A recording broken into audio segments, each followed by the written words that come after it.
Mystery drones over New Jersey. And I got to tell you, one of the reasons why this story hasn't been getting more attention, despite the fact that it's getting quite a bit of attention, is that they're just saying drones when they should be saying flying SUVs.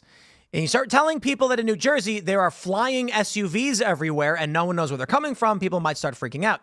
Some people think they're aliens. I think that's silly, though one can hope. Actually, no, I certainly don't hope so, because the aliens would be doing who knows what. But GOP rep Jeff Van Drew says that it's Iran. That Iran launched some kind of mothership off the East Coast, which is dispatching these SUV-sized drones to fly over New Jersey and Delaware, which is rather scary if you think about what that means, because Trump lives near there. He's in Mar-a-Lago most of the time, but he's got Bedminster. And there's concerns about what Iran wants to do to Donald Trump. Now, the Pentagon is saying, no, it's not the case. But we'll talk about that. Plus, we got Daniel Penny threatening a lawsuit, malicious prosecution. And he's correct, because does anybody know the name of the other guy that held down Jordan Neely? I bet you don't, but we will tell you. We'll talk all about it. And then Caitlin Clark is getting roasted because she said that, I don't know what, she's succeeding because of her white privilege. Fine, whatever. And then I guess ChatGPT is alive. It's lying to its creators to try and survive or something like that. Sounds fun. It's December is always the slowest of news months, my friends, so it is what it is. Before we get started, head over to castbrew.com and buy Cast Brew coffee. And ladies and gentlemen, do I got news for you. If you become a member over at timcast.com right now, you will get a special code that gives you 15% off all Cast Brew forever. Forever. So become a member at timcast.com, head over to castbrew.com, and you can buy Cast Brew coffee. Everyone loves Appalachian Nights. It's the best. But Stand Your Grounds is pretty good as well. Then, of course, you can also go to boonieshq.com. And if you are an individual that believes bears should be wearing flannel shirts, hats, and bearing shotguns, then the Right to Arm Bears is the skateboard for you. It's a particularly cool graphic. It's silly, and I love it. And then we have a couple others. Johnny Haynes, pro skateboarder. He has a wonderful, prideful gay frog skateboard. If you want to celebrate the love between these two gay frogs, which appear to be drinking some kind of pesticide of sorts, perhaps atrazine, I don't know, under a rainbow, then the Johnny Haynes Gay Frog Pro Model is the board for you. So don't forget to head over to timcast.com, click join us, become a member to support our work directly, and you can hang out for that members only show where we will be taking your calls as members. So you definitely want to get involved in that, right? Don't forget to smash the like button, share the show with everyone you know. Joining us tonight to talk about this and so much more is Ryan Girdusky. Thank you for having me, Tim. Yeah, absolutely. Who are you? What do you do? That's a great question. I ask myself in the mirror every day. I'm a political consultant, formerly seen on CNN, and I have a podcast coming out in January on the iHeartRadio network called "It's a Numbers Game" with Ryan Girdusky. Right on, and this should be fun. Yeah, it should be good. Yeah. We got Raymond hanging out. Hey, friends. Raymond G. Stanley Jr. here, USMC vet and blue-collar bully. Hey, Phil.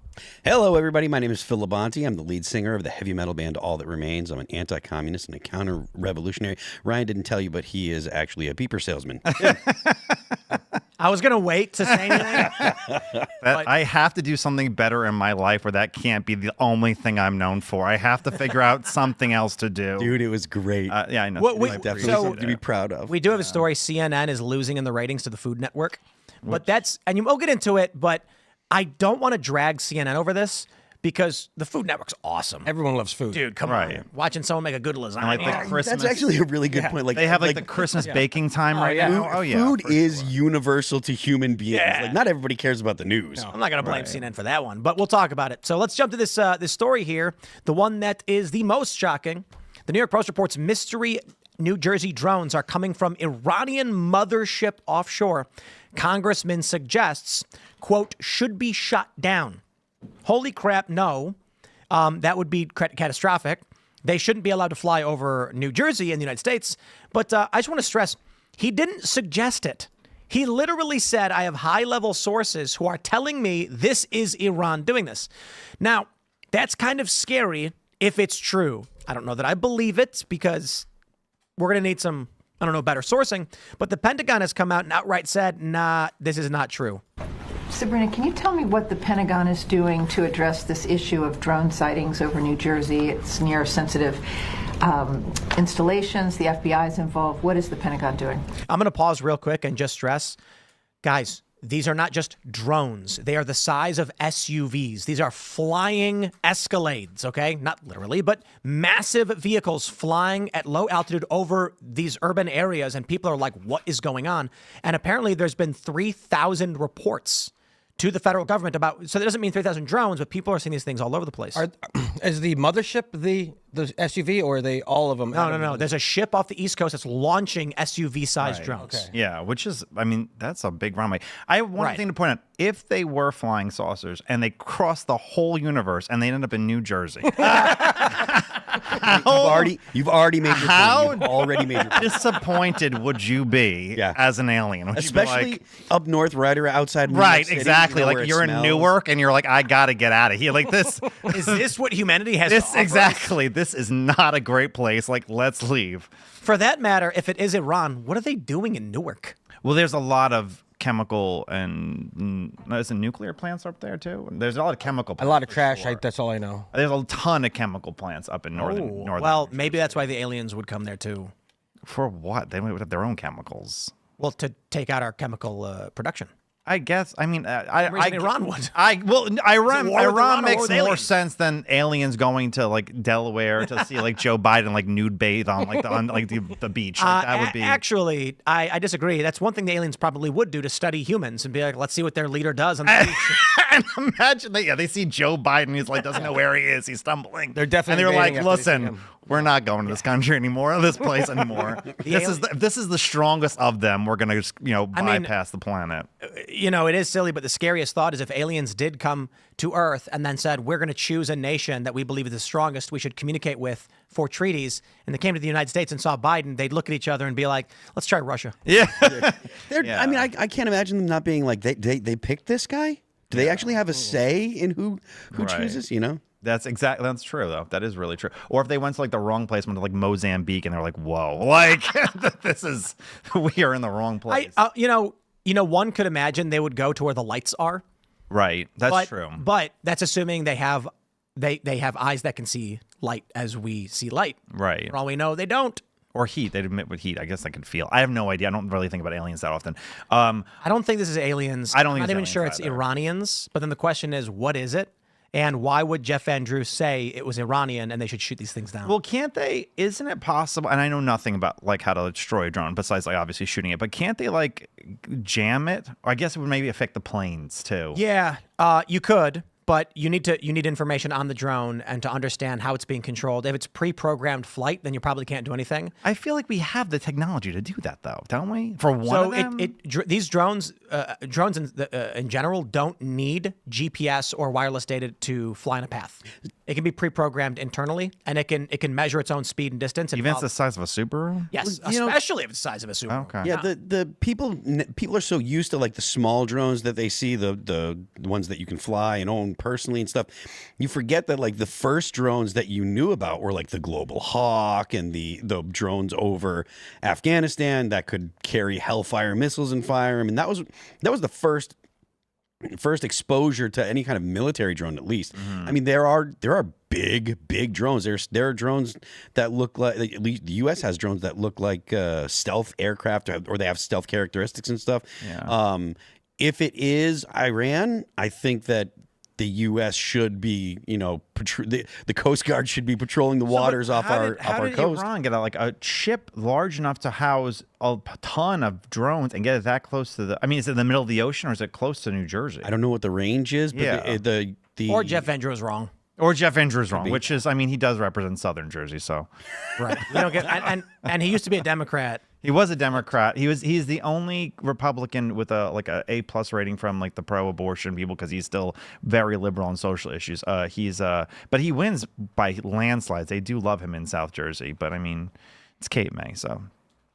Yeah, they say he stands by his statements, but as I mentioned, I just want to play the last little bit of this. Probably about a month ago that contains these drones, and that mothership. Drones or activities coming from a foreign entity or adversary. Representative Jeff Van Drew, who is a Republican from New Jersey, was just on the air saying that Iran launched a mothership probably about a month ago that contains these drones, and that mothership is off the east coast of the United States. Is there any truth to that? There is not any truth to that. There is no Iranian ship off the coast of the United States, and there's no so-called mothership launching drones towards the United States. Do we believe him?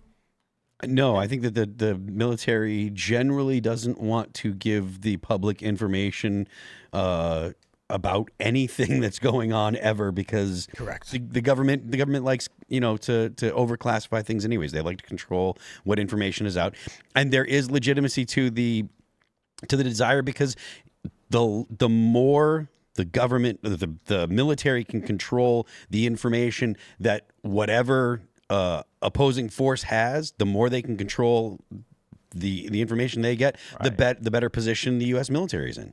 Yeah, I mean, they wouldn't be honest, I don't think. I mean, listen, if Iran was like having weaponized drones fly over New Jersey, they're not going to be like, yeah, panic. And they're going to be like, all right, don't worry about anything. I mean, that's probably what they would do. It does kind of seem to make sense to me that Jeff Van Drew is talking with someone in the know who says this, not expecting Van Drew to go on TV and just go, hey, they just told me this thing. And then the military's like, stop, no. And so what a lot of people need to understand is the U.S. military, there are times where we get attacked. They don't tell you because the U.S. wants to control the narrative as to what our strength is and when we engage. Right. When the U.S. says several of our troops were just bombed by Iran, they're basically saying we need public support for retaliation or some kind of incursion. Remember those Chinese balloons were flying all over the west coast of the United States, and they were like, oh, it's nothing. Don't worry about it. And I'm like, oh. I kind of chalk that up to just like incompetence by the Biden administration.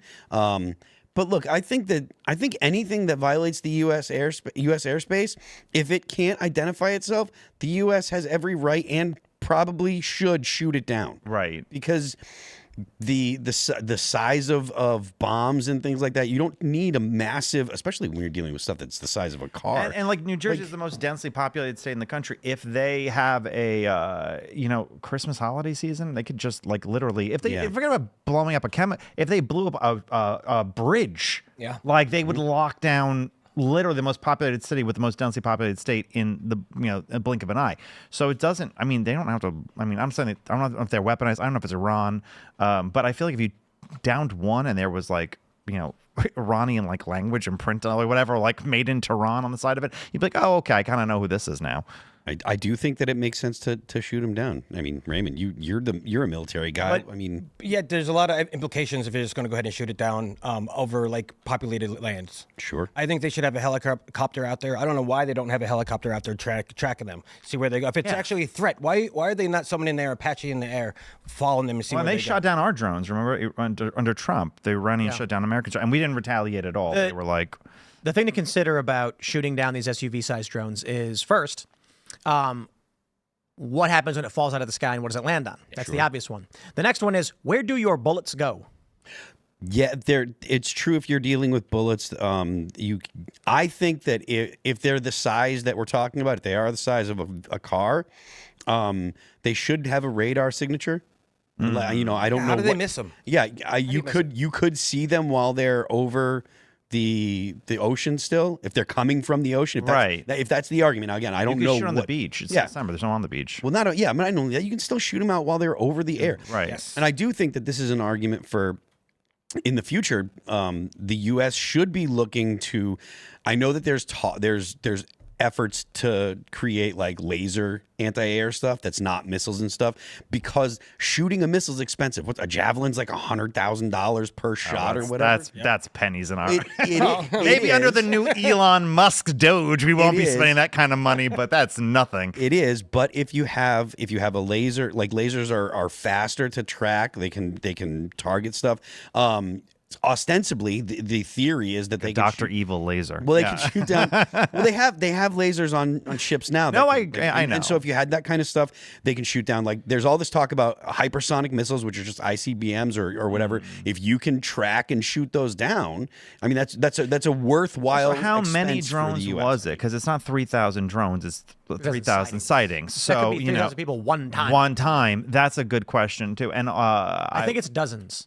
That's a or lot. dozen. That's a lot. There are photos where you can see there's like several in the air at one time. I mean, look at The way to take them down out of the sky is you want to wait for them to go over a much sparsely populated area, and then you want to drop a net onto the rotors. Depending on if that's what they're using to fly, I'm assuming these are rotor-based drones, but I could be wrong. And if they are more like small jets, then you've got a bigger issue. But they've got to be brought down. They could probably easily hack them. And I say easily, I don't mean anybody could just do it, but anybody with the skills could figure this out. There is also I would find this interesting is they may not actually be wireless. I would imagine because of what the U.S. already saw with the drone getting hacked and brought down, this technology has been updated. And although many of these drones are going to be wireless and remote controlled, some of them will be pre-programmed. So we've had this technology forever. You can put in the GPS coordinates in a drone. It'll identify where it's at. You can then deactivate its GPS, but it knows how far and fast it's going, and it has an internal map. So it can track on a map and follow a route, come back with no external communications. That you're not going to hack. That's why you need to shoot it down. I did see a lot of them. They have lights on them. So if they're irate, Yes. go ahead. Yeah. Go ahead. I was gonna say if they're adversary, why are there lights? Why can we see them in the sky? And it's been, as part of this report, is that when people take note of them and begin pointing, filming, and staring, the lights shut off. Oh, we have video of them with lights on, correct? Right. So you have to. I'll tell you a story, man. My buddy was in a conflict zone reporting, and he said that he a simplified version of it. He went into his hotel room and his computer was open. And he was like, okay, well, my computer is always shut off, turned off, locked. It was open, and the desktop was open, like someone had logged in. They want you to know they did that. The only reason why Intel guys or, whatever you want to call them, the only reason why they would forget to leave your laptop, to close your laptop, is because when you come back, they want you to know they were in your room and they had done this. Okay. Well, yeah, I mean, if you're Iran and you could get into the interior of the United States, that is pretty... For anyone, I mean, not even just Iran, China, anybody, Russia, whoever, that's pretty freaking crazy. To your point about China, or you bring up China, the fact that China flew a balloon over, that made it literally over the whole country, multiple times. I think that if it is Iran, I imagine this is China in And do you know how many dumbass Zoomers probably took selfies with the balloon in the background? Like, look how beautiful that is. Like, this is such a great moment for Instagram. You imagine that balloon's in like 75 million different Instagram shots at this point. We'll read one more super chat before we jump over. But Mechanical Mercenary says they are manned and supposedly pivotal aero units doing military testing can't shoot our own pilots down. He's saying it's us? Yeah, I think it's a strong possibility that it's U.S. based, but I don't know why they'd be flying over densely populated New Jersey urban areas. You know what I mean? Yeah, as testing stuff out there, we have plenty of land to test out these pilots. And she would just say it's a routine. Yeah. Whatever. She would just say it's something else. Yeah, and if they're testing, that's what the Area 51 is for, because they're over the desert. There's not a lot of tons of land with nobody living on. Yeah, it's like sure, there's people that are watching, and we own 75 million islands in the middle of the Pacific. If there's no one living on, we have 75 million islands. Whatever. There's a bunch of islands. What the hell it is? The Mojave Desert is ripe for flying weird things. That's why they have the spaceport out there. Yep. Yeah. So I don't think they would fly over New Jersey. I don't think they were like, you know what? Let's go crazy. Newark. Well, let's bring it back to earth with this story from the Post-Millennial. Wanted posters calling for violence against health insurance CEOs spotted in New York. There's a quote, Brian Thompson was denied his claim to life. Who will be denied next? Look at this. This is crazy. TikToker, the barbecue lady, shared a video this week showing wanted posters for health insurance CEOs plastered all over Manhattan. They say deny, defend, depose. When the rich rob the poor, it's called business. When the poor fight back, it's called violence. Says the poster for murdered healthcare CEO Brian Thompson. A suspect in Thompson's murder was arrested, this we know. The poster shows his photo with a red X through it. It blames Thompson, not his killer, for his death and issues threats to other executives with Optum Health and United Healthcare. These posters are a direct call for violence against executives in the health insurance industry. Here's a question. Do you think if someone was caught putting these up, they could be arrested and charged? Not in New York. Not I. I'm not asking about New York. I'm saying under the law, is this a violation of the law? Do they call for I don't know death what they say. in there? Yeah, what do they say on if they call for death, then I think so, because That's the question. it's not this is an actual threat. Then it's not. If they're calling for them, if they say execute this person who lives at this address, then yes, I think that they can. It looks like they're mock wanted photos. Yeah, I understand that, but what's Right. the language in it? Yeah. If someone's putting up a flyer that says "do a thing to a person," it's a question of is that crossing the line into illegality? I think if it says them specifically what you want to do, if it says harm this person, you can't make physical threats to somebody. You could But sit here- there and say they're terrible people, Yes. but This you is can't say. this is the challenge. What if it says, "Here's a picture of a CEO. You know what must be done. Wink, wink, nudge, nudge." Literally, it's the text says that. Is that a threat of violence? Because we know what they're saying. I failed at a law school, art school. I didn't go to law school, so I don't really Oh, know. wait, whoa. But I have no idea what if that's. I don't know. I think that I don't know. It depends on what it's. Does it say what it's exactly saying? Deny? No, I don't. I don't think that. I'm not speaking. I'm speaking like the point I'm bringing up is obviously if someone puts up a poster that says you should go do thing that is criminal, Right. That's criminal.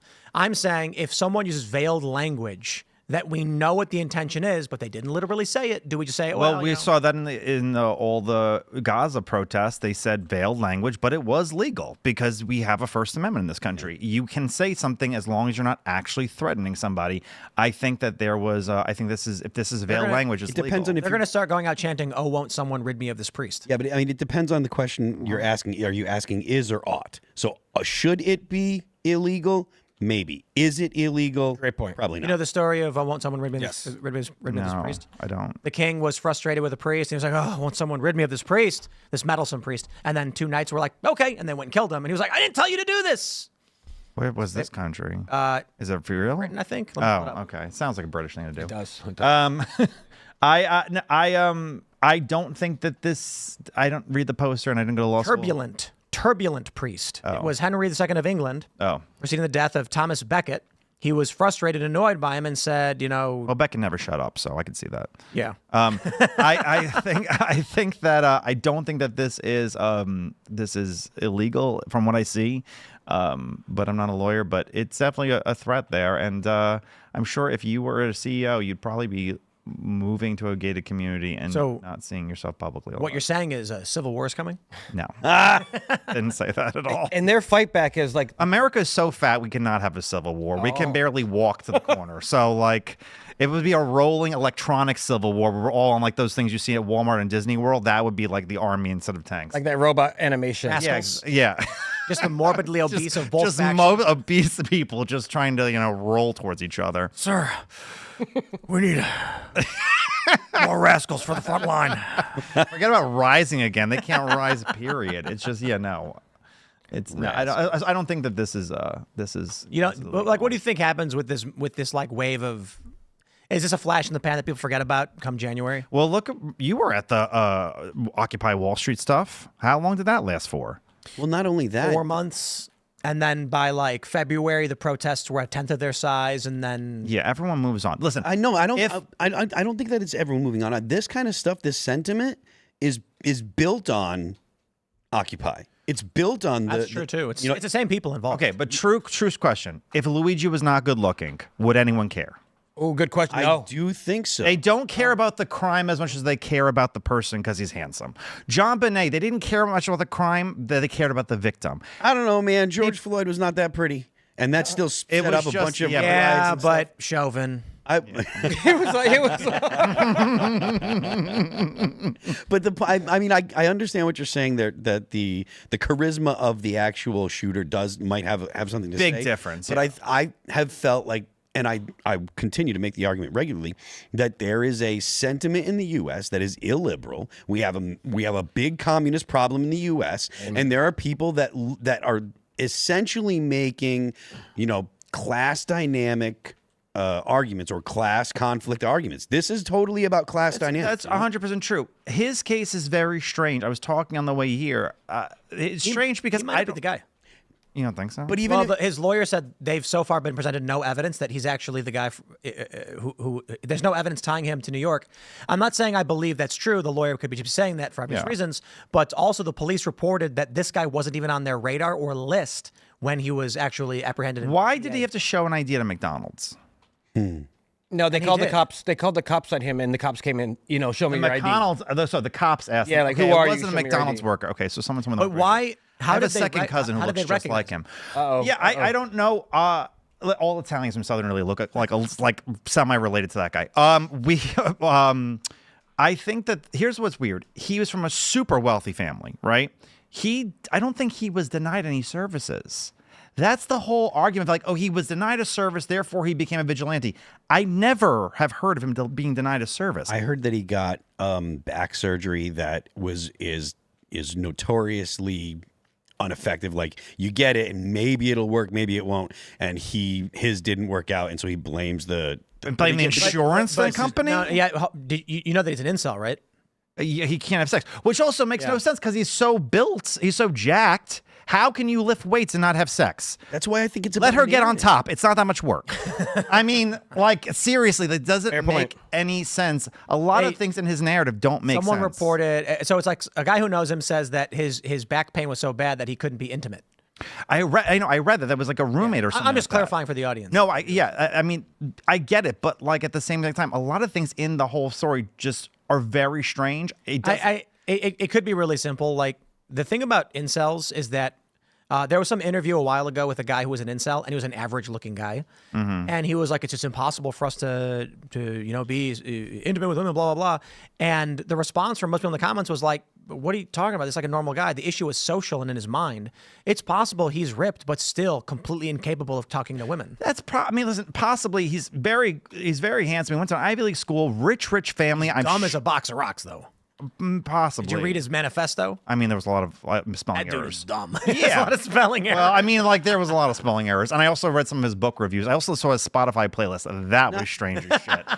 It was like Charlie XCX, Taylor Swift, and Lana Del Rey. Who kills someone after listening to Taylor Swift? I mean, like, yes, but like, no, not out of aggression or you're listening to Taylor Swift. It's like you're, energized by a Taylor Swift song. To Tim's point, though, and actually, this is something that Matty Iglesias tweeted yesterday. Like, there were big dumb things in his manifesto. So he's talking about the market cap list, which is totally wrong. He ignores the role of homicide, suicide, drug overdose, and car wrecks in life expectancy. Obesity. So he's saying that life expectancy is something that the health insurance company or health insurance industry should have an effect on, and that's totally misaligned. Overstating the role of insurer profit in the U.S. to health spending. And then Ro Khanna repeated all the bad facts about how much. Yeah, I mean, he's in Congress talking about. Yeah, I mean, so the guy was an idiot. Yeah, no, there was a lot of things completely and totally wrong. Also, life expectancy is back up again, and obesity is down. Health-wise, under Biden's presidency, actually things have started getting a little better, but not to his credit, it just so happened. And not to him. Not to him. No. Oh, sorry, Joe. But yes, I don't think that he was a philosopher king. Also, wait, he has such bad back problems. He's being shoved by the cops and fighting against them. You can't have sex, but you can go with your arms tied behind your back and start shoving at cops. The incel thing may have been just to deride him. I don't think that that's real. I'm sorry. I just don't believe it. And the being rich and wealthy makes no sense. In the aspect of BLM, a lot of folks, it's people in New York who were caught throwing Molotov cocktails at the cops. Rich. Yeah. Yeah. So being wealth doesn't play an aspect. No, I didn't say wealth to being a socialist. You said it doesn't make sense. No, it doesn't make sense that he couldn't have sex and be wealthy. That's easy to buy. I mean, if you're that wealthy. Yeah. Well. But most radicals usually do tend to come from higher income families. The poor are not the ones. Well, after your 12-hour shift working. Yeah. After your 12-hour shift at Walmart, you're not going what I need to do right now? Get a Molotov cocktail. You're kind of exhausted. But most of these people are from wealthy people. I believe the radicalization going to happen. I believe that he could have printed a ghost gun. He was such a smart engineer, and maybe his political takes were all bullshit. But this was there's a lot of things that were very, very strange about the case. I agree that it's strange. Yeah. I just want to ask about the silencer, right? Wasn't there silencer in the video? So we didn't find that. I haven't seen any reports that they found a silencer as well. They found a gun.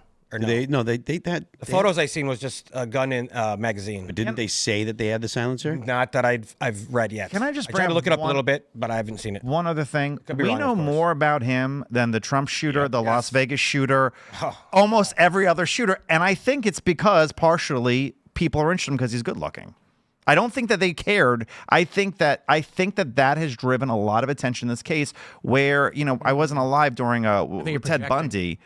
No, I think that's well, listen, I look like a fat Jew, so it doesn't matter to me. But I think that this is probably what is projected a lot of interest in this case. I don't really think there's going to be like a bunch of vigilantes now being like, you know what, I'm going to do the next Luigi. I don't know. I mean, I don't know I don't know. I think that I probably agree with you. There's not going to be a bunch of vigilantes, but I do still stand by the argument that there is a significant upswing, and there has been for the past 10 or so years, maybe longer, of essentially Marxist power dynamics that people believe. If you are an oppressed person, or if you can style yourself oppressed, and we see it with the way that people have been lying about being minorities or whatever they lie about, about I'm some oppressed group, because that is social currency now. If you are oppressed, then you are, or it's not even if you are oppressed, if you're fighting for the oppressed. Yeah, that's true. Which is this guy's not oppressed. Like he's not oppressed, but he's fighting for the oppressed, which makes him, an ally or whatever the hell they call it. And that dynamic, that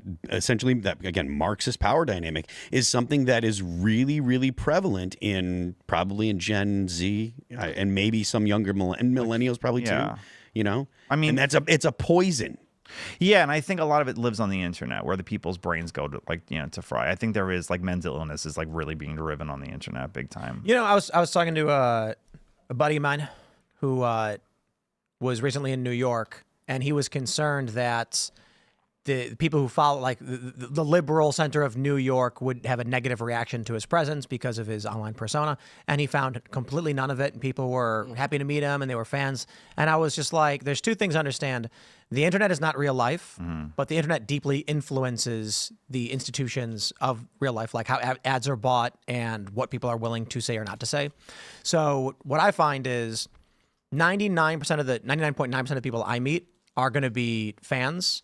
They're going to agree largely on most of these issues. They're going to say abortion to the point of birth. That's crazy. But maybe they're more moderate on abortion issues.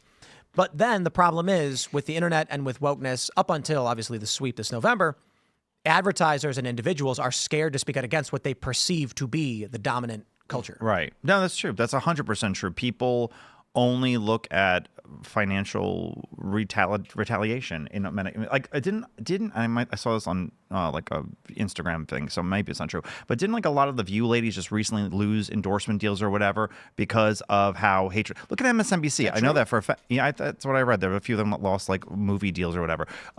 Could be wrong, but look at MSNBC. It's being sold for scraps. CNN, the Food Channel. I mean, they are all, because it's so vitriolically hated. There's so much hatred rather coming from them. That I think that hatred towards conservatives from them, that I think that people are kind of tired of. Look, man, you see Gwen Stefani, she recently did a commercial. What was it for Hello? Yeah, for Hello. Yeah, for the Catholic thing. Yeah, a lot of people were like, but she's always been openly Catholic, but she don't pay no attention. Yeah, but to see a celebrity from her position, like Mark Wahlberg, we get. Mark Wahlberg has been deeply religious for a long time, and people know that. But then, and you mentioned that, but people are feeling like that, along with the Apple commercial and the Volvo commercial, that was insane. A major shift is towards the right, and it's not walking on minefields anymore. Yeah. And that's the thing that I noticed about. I wrote this whole long piece for the American Conservative magazine about the 2024 election, and part of it is when Trump went to UFC fights and people celebrities were fighting for selfies with him. I think that was a major cultural turning point where people were like, oh, it's not bad anymore. I could say this out loud and it's not going to be scary or cancelable or whatever. And I think that was, I think that's a big part of it for sure. Kind of crazy how it all changed. It changed fast because BLM was insane. It was BLM was so nutty. You ever go through a traumatic experience and then after it's over, you're like, or you take care of someone who's very sick and then they die, and then after it's over, you're like, that was insane that I lived like that, because that was nuts. This is kind of like what we're having afterwards. When I was on CNN one time with what's his face? Van Jones. No, not that one. Van Jones. Van Jones. Van Jones goes, yeah, my party was really crazy in 2020. I go, but why? It was crazy because of BLM. And you sat there and said all the criminals need to go free. And we could burn down buildings. And everything was okay. And you co-signed criminality. And for a lot of, minorities who are, not lawbreakers and who want to own a store or whatever it is, they were like, I'm not really down with this. I'm not really going to be this party. Let's jump to this story from Fox News. Caitlin Clark admits feeling privilege as a white person, says WNBA was built on black players. Yeah, men. Yeah, she got featured on Time Magazine as featured by Time Magazine as Athlete of the Year. And then, of course, because there's a target on her back for being at the top, she immediately pulls this, please, leftists, don't beat me up anymore. And it is particularly cringe. The sad thing about this is that she was generally viewed favorably by everybody, conservatives, liberals, whatever. Now she's just basically taken a political stance. And weirdly, it's the losing political stance as the Republicans just swept everything. She's also getting the crap kicked out of her on the. That's what I'm saying. She's please don't beat me anymore. I mean, she's actually getting physically beaten on the court. Well, this is not going to help.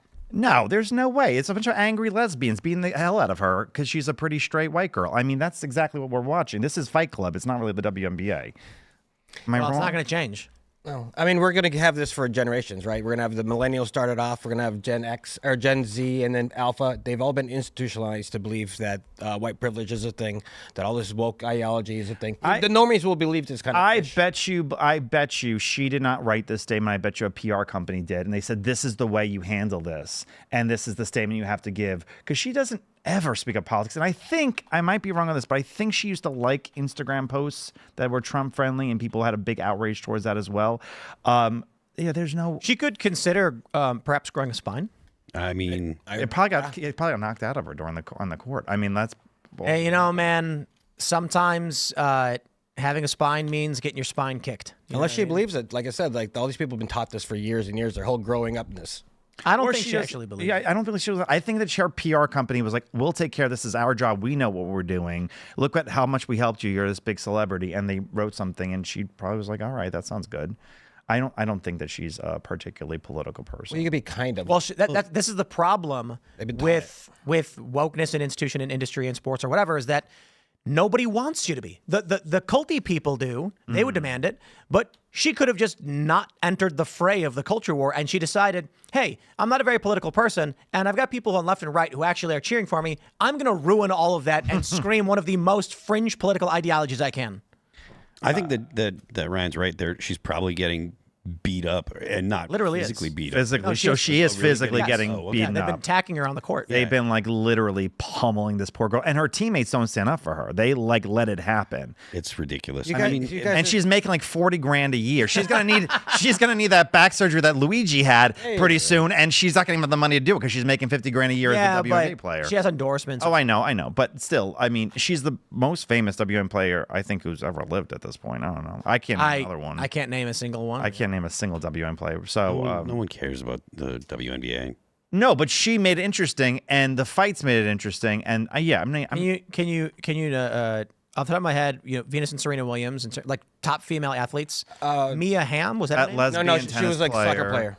I know, and Venus and Serena were tennis players. I'm sorry, I thought you said just. I'm saying top. WNBA. How many top female athletes can you name? Danica Patrick and Race. There was the pink-haired soccer player. I don't know her name. I don't know. She's terrible to Megan Rapinoe. Megan Rapinoe. I don't know anything about her. The woman from the Billie Jean King. Okay, I got one. Yeah.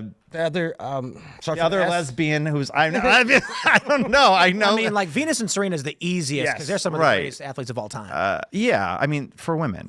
Yeah. Right. For girls, they're great. The swimmer, Riley Gaines. I know her. I met her. So there you go. I got one other one. I mean, but yeah, there's not a. But is Riley a world's best Olympian level top tier? No, but Simone Biles. Simone Biles. Yeah, Simone Biles. Yeah, she's super she's killer. Yeah. She's very, very. She had a nervous breakdown. She couldn't compete, but she is very good. And what's her face who turned into that floozy? the gymnast. Who turned into a Michaela? I don't know. What's her name? Not off the top of my head. I don't know. Don't know. Yeah, I don't know what her name is. Is floozy the wrong word? No, I don't know. Maybe there's nothing wrong. Maybe with she's a floozy. Yeah, it's a good word.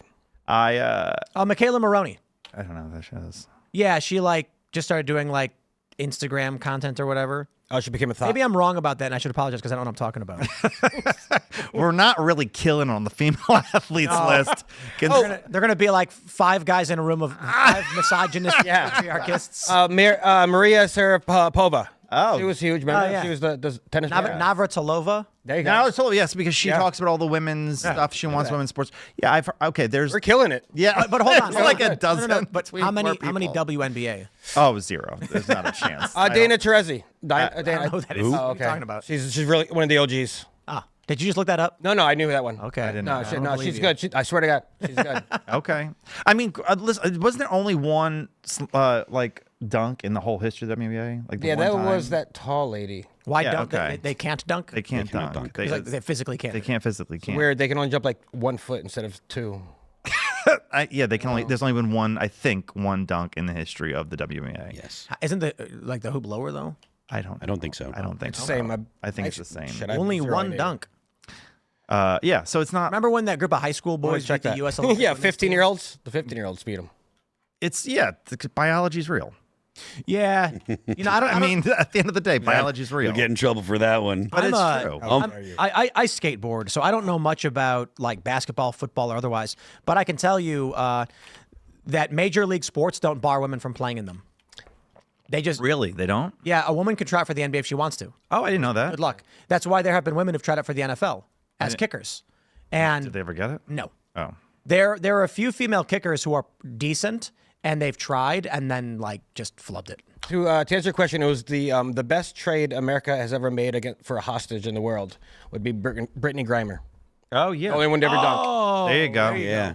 She dunked? Yeah, she dunked. It says the only one stands alone in 2024. She's a giant too. Yeah, she has no marks. Anyways, well, that's a whole different subject. Okay, so yeah, there you go. I think David Lucas was on here. Yeah, Yeah. not a. You know, I will say this. I can't speak to the other sports, but in skateboarding, the first 720 rotation, which you understand what that means, right? 360 times 2. Right. So it was landed in I think it would have been the early 80s, and the first female 720 was landed a couple years ago. I think literally a couple years ago. The first 900. Is it because of rotation- the height you need to get to do that? 'Cause I imagine you need to be high in the air to go around twice. So it's on a vert ramp. Well, let me say one more thing. The first 900 rotation, of course, very famously Tony Hawk in 1999. So it's now been 25 years, and the first female 900 was ever completed 25 years later. And the first 1080 spin was done by a 12-year-old boy. No female has yet to accomplish a 1080 rotation. Maybe they need to find a 10-year-old girl. I mean, that's pretty wild. I know more about the WNBA than I do about skating. So I'm completely I'm just lost. using that to describe like the gap in time it took for women to accomplish what men had done decades ago. And for whatever reason it is, my point is that women were capable of doing it, but did not do it. Okay. Yeah, You know but what I is mean? it Like, because they never can. Right? Tanya Harding is another. sure, yeah, yeah. ice skating. Nancy Yes. Kerrigan. Sorry, Nancy Kerrigan. We got. Yeah, I'm just sorry. Blinked in my head. No, there are there's female figure skaters who do stuff, but is it a question of ability or creativity? I would imagine it's more of ability. Like the median, there's probably more median female ice skaters than men, but there's probably more amazing male ice skaters than female. In my experience watching male and female skateboarders tend not to be able to jump. Maybe that's why they can't. That's why they can't dunk on the WNBA. Yeah, I'd imagine. Yeah. Brave total. I apologize. In 2024 is only Brittany Griner. In all of WNBA per Brave AI, 37 dunks in total. Okay, so out of 27 years, 37 out of 27 years. Muggsy Bogues could do a 360 dunk, and he was 5'3". He was right? awesome. Yeah. Brittany Griner's 6'9" too. That's a She can get 3 feet. It's 3 foot. She moves 3 foot vertical. Well, actually, no, not even a 3 foot. Her arms are. Her arms are Yeah. like it's like a 1 foot jump to be able to do it. What were we talking about again? Oh yeah, wokeness. with the. So I'll just bring it back to the article and just say it's kind of funny for Caitlin Clark to say this when it's on the way out.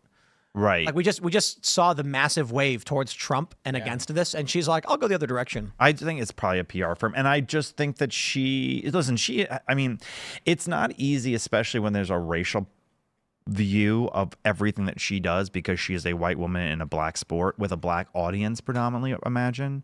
I would love to know actually where the revenue of the WNBA comes. Is it primarily Ask a black audience? ChatGPT; it knows everything, doesn't it? Yeah, it does. Is it Rock. is it mostly a black audience or a white audience that pays for all the tickets and stuff like that? That's a also. lot.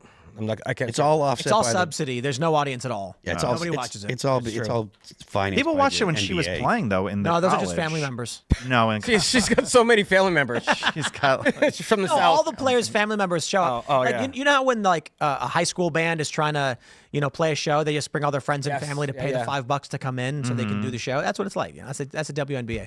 I get, okay, but there's got to be some. You had viewership. 7 pay-per-view viewers today. It was mom, dad, brother, sister.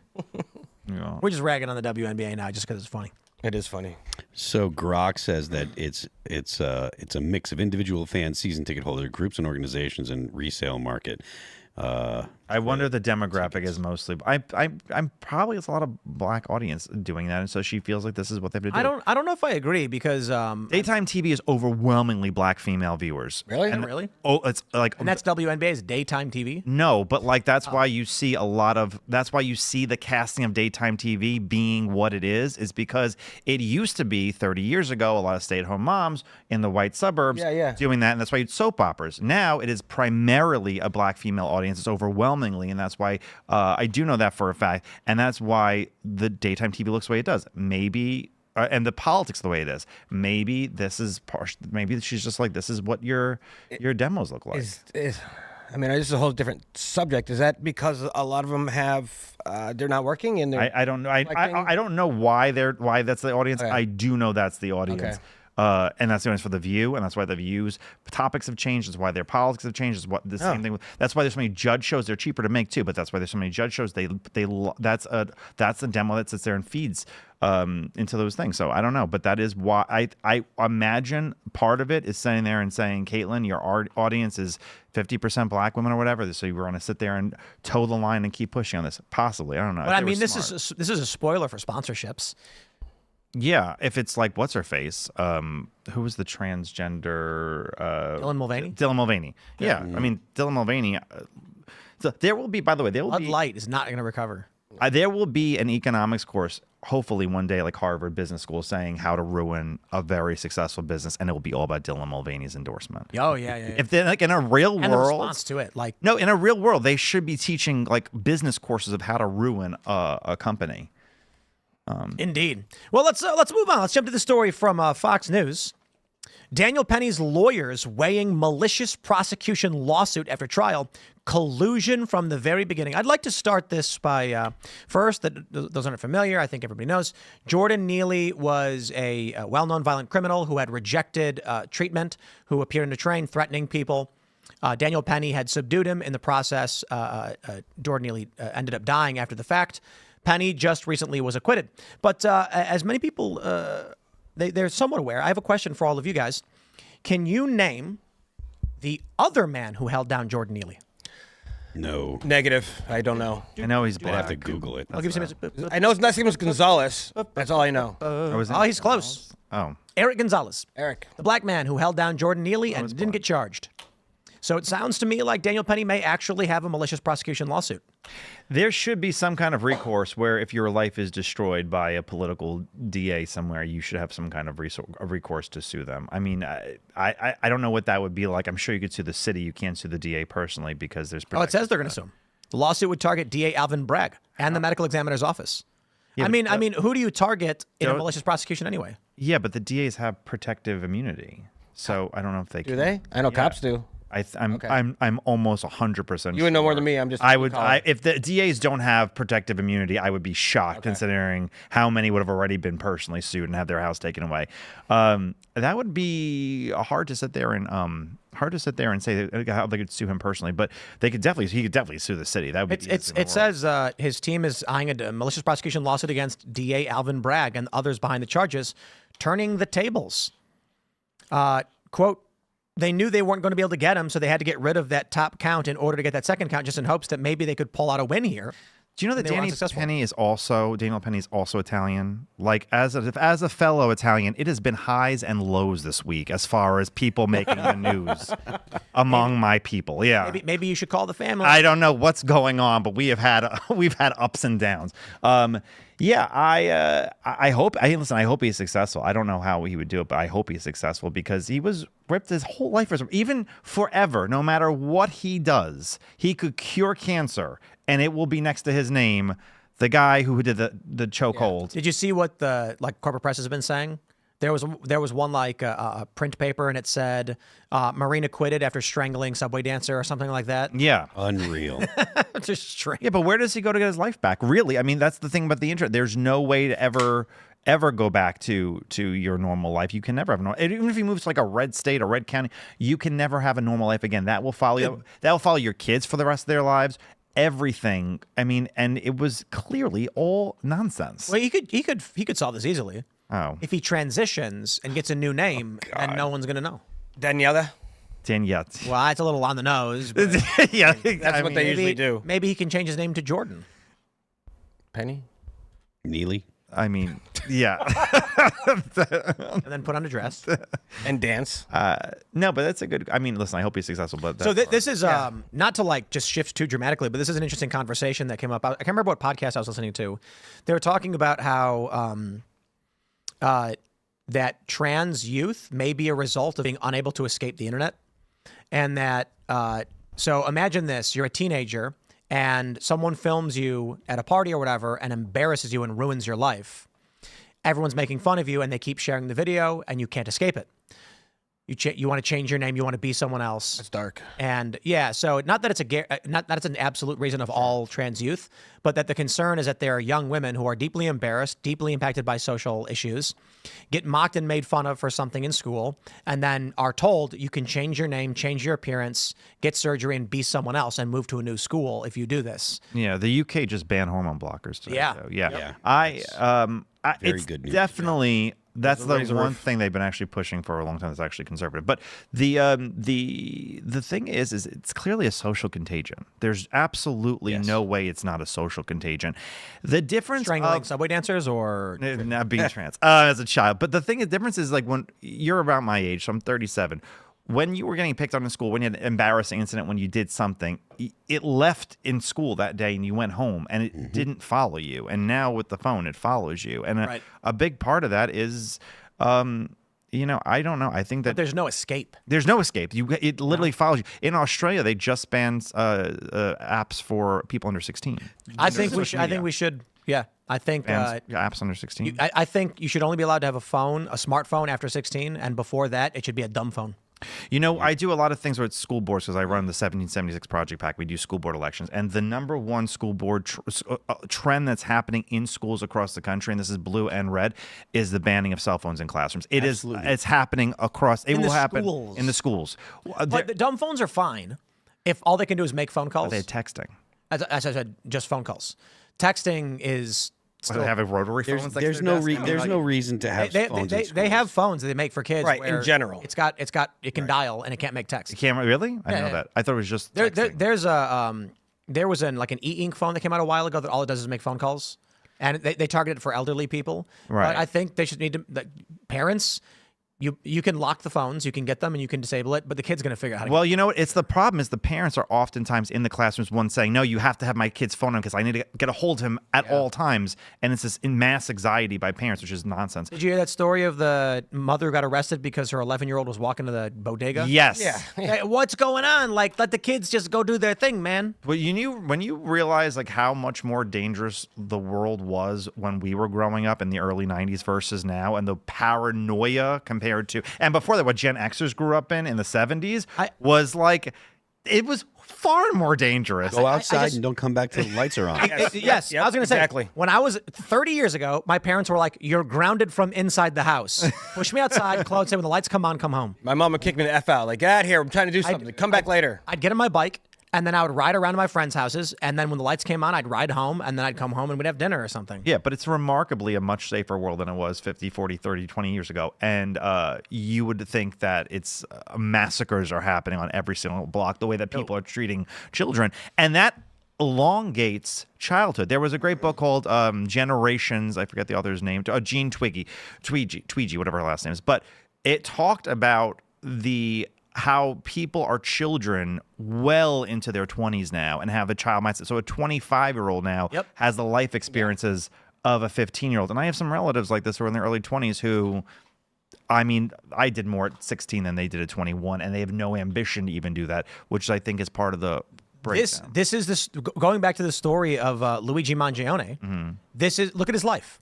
The dude's institutionalized his whole life. And I don't mean like in a health care facility or something. I'm saying he wakes up, goes to school as a little kid, then he goes to school as a teenager, then he goes to school as an adult, then he gets out and he's like, what is this? What is this? What is that? He has no idea what's going on. A 26-year-old, for hundreds of thousands of years of human development, a 26-year-old would be building their own house with a bunch of kids. Now I just finally got out of school and never had a job, and I'm 26. That's insane. Did he never have a job? I don't know if literally he didn't, but he was an Ivy Leaguer who went to school and got his And was a valedictorian, too. Right. So you think he'd be running a company by now or founding one or he has no doing work something. experience. Yeah, it's odd. It's really, really odd. Also, Matt, he gave his valedictorian speech, so now imagine that was like your valedictorian was Luigi. Like, where are they now in the 20-year reunions? But just look at the current state of how kids are being raised, and let's project that out 20 years. No, 100%. People do not have that. People made fun of millennials beyond belief because we liked avocado toast and imagine we were too much like children. I have a lot of I love toast is avocado great. toast. It is great. It is great. People, I will shame boomers you like all. lost their minds because of that. But anyway, of avocados? Yeah, they did. They lost their minds over avocados. But that was that millennials being, I guess, young till we were 30. Alphas, it will be until they're like in their early 40s. Do you think we can switch it back? Like how we're kind of like steering back towards the.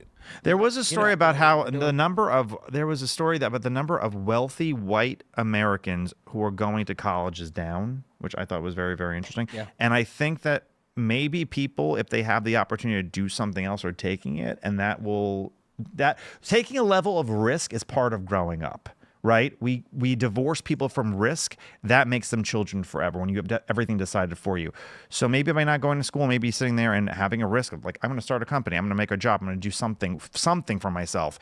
Maybe that will make them grow up. I don't know. But that would be part of it where you sit there and say, I think divorce them from social media and stuff like that is part of it. Kids need jobs. Yeah. That's why we can't let robots take over everything. Yeah. Kids need jobs, like mowing the lawn. And a couple years ago, I said kids need jobs. And we were talking about, there was some bill that would allow kids under the age of 16 to work for like 12 hours at certain jobs or whatever. And the left lost their mind. Yeah, I know. I told that. Yes. Yeah. They were like, you could work at like a Chick-fil-A for like, I guess it was like 20 hours a week, 24 hours a week, which is, it's a lot. And you're like, it was for like 14 and 15-year-olds. Yeah. And they were like, oh, child labor. And I'm like, How old were you when you had your first job?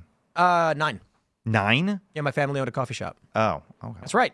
And kids need jobs. Before that, I mowed lawn and rake leaves. You'd get a rake, you'd go to the house, you knock on the door, can I rake your leaf for $5? And they'd be like, yeah, sure. Yeah, we used to shovel snow for like $20 at people's houses. That was like, when it was good snow season as a kid, you're like, we are making bank right now. I was delivering newspapers in Avoca, PA at 6 with my brothers. Now kids are sitting around playing video games, going On to our school, bikes. and then they are 22 and they've never had a job before. It's crazy. And they look up to Bernie Sanders, who also never had a job.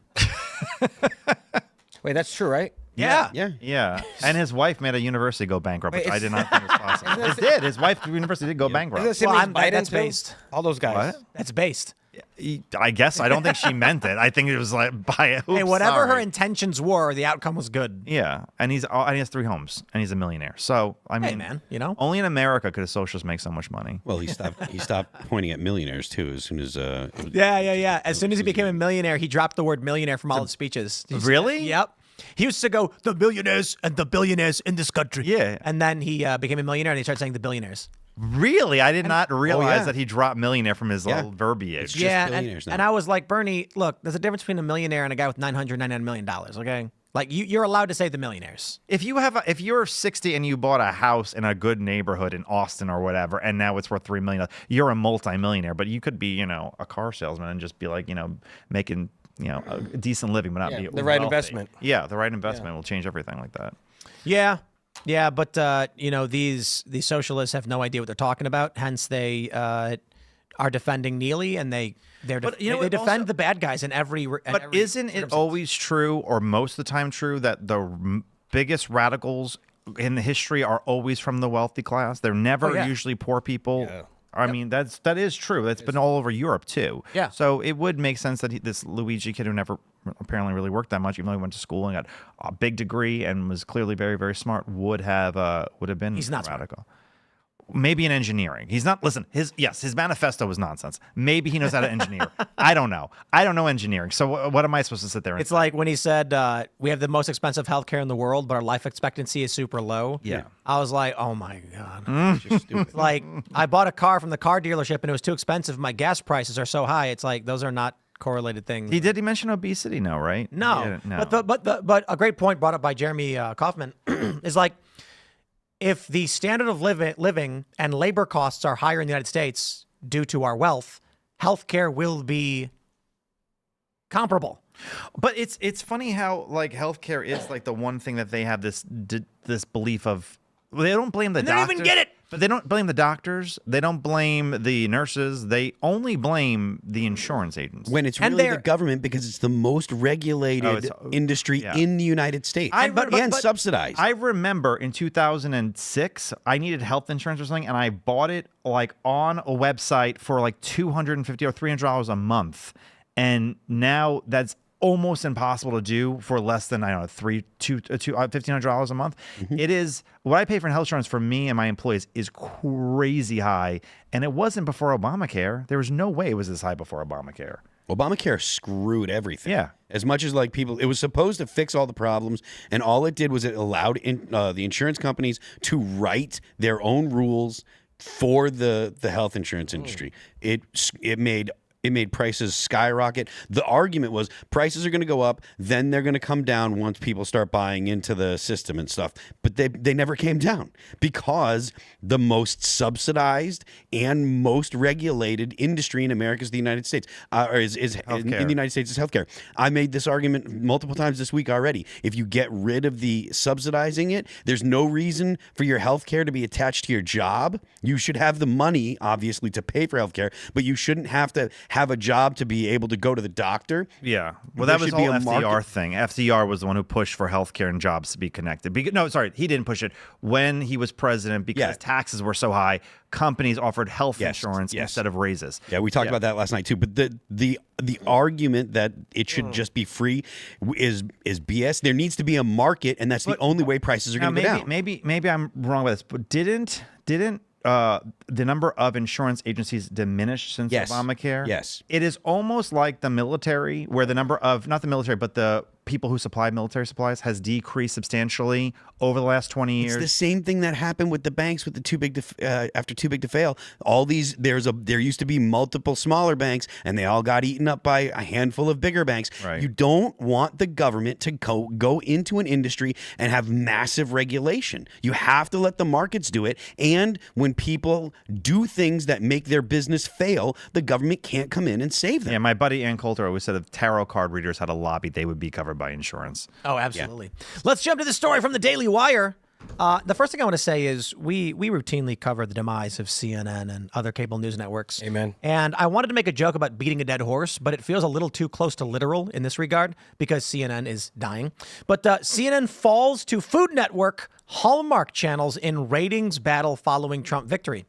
The ratings are so bad, they're now beneath Hallmark. And wow. The evening lineup averaged a total of 367,000 total viewers between 8 to 11. In comparison, Fox averaged 2.5 million. Understand, that is not key demo. I mean, That's overall 367? Yeah, their key demo is 67,000. brutal. Guys, we have more than that watching the show on average live, let alone the total viewership for the show. People's tweets have more viewership. CNN hosts get more visibility from tweeting their stories than from being on air.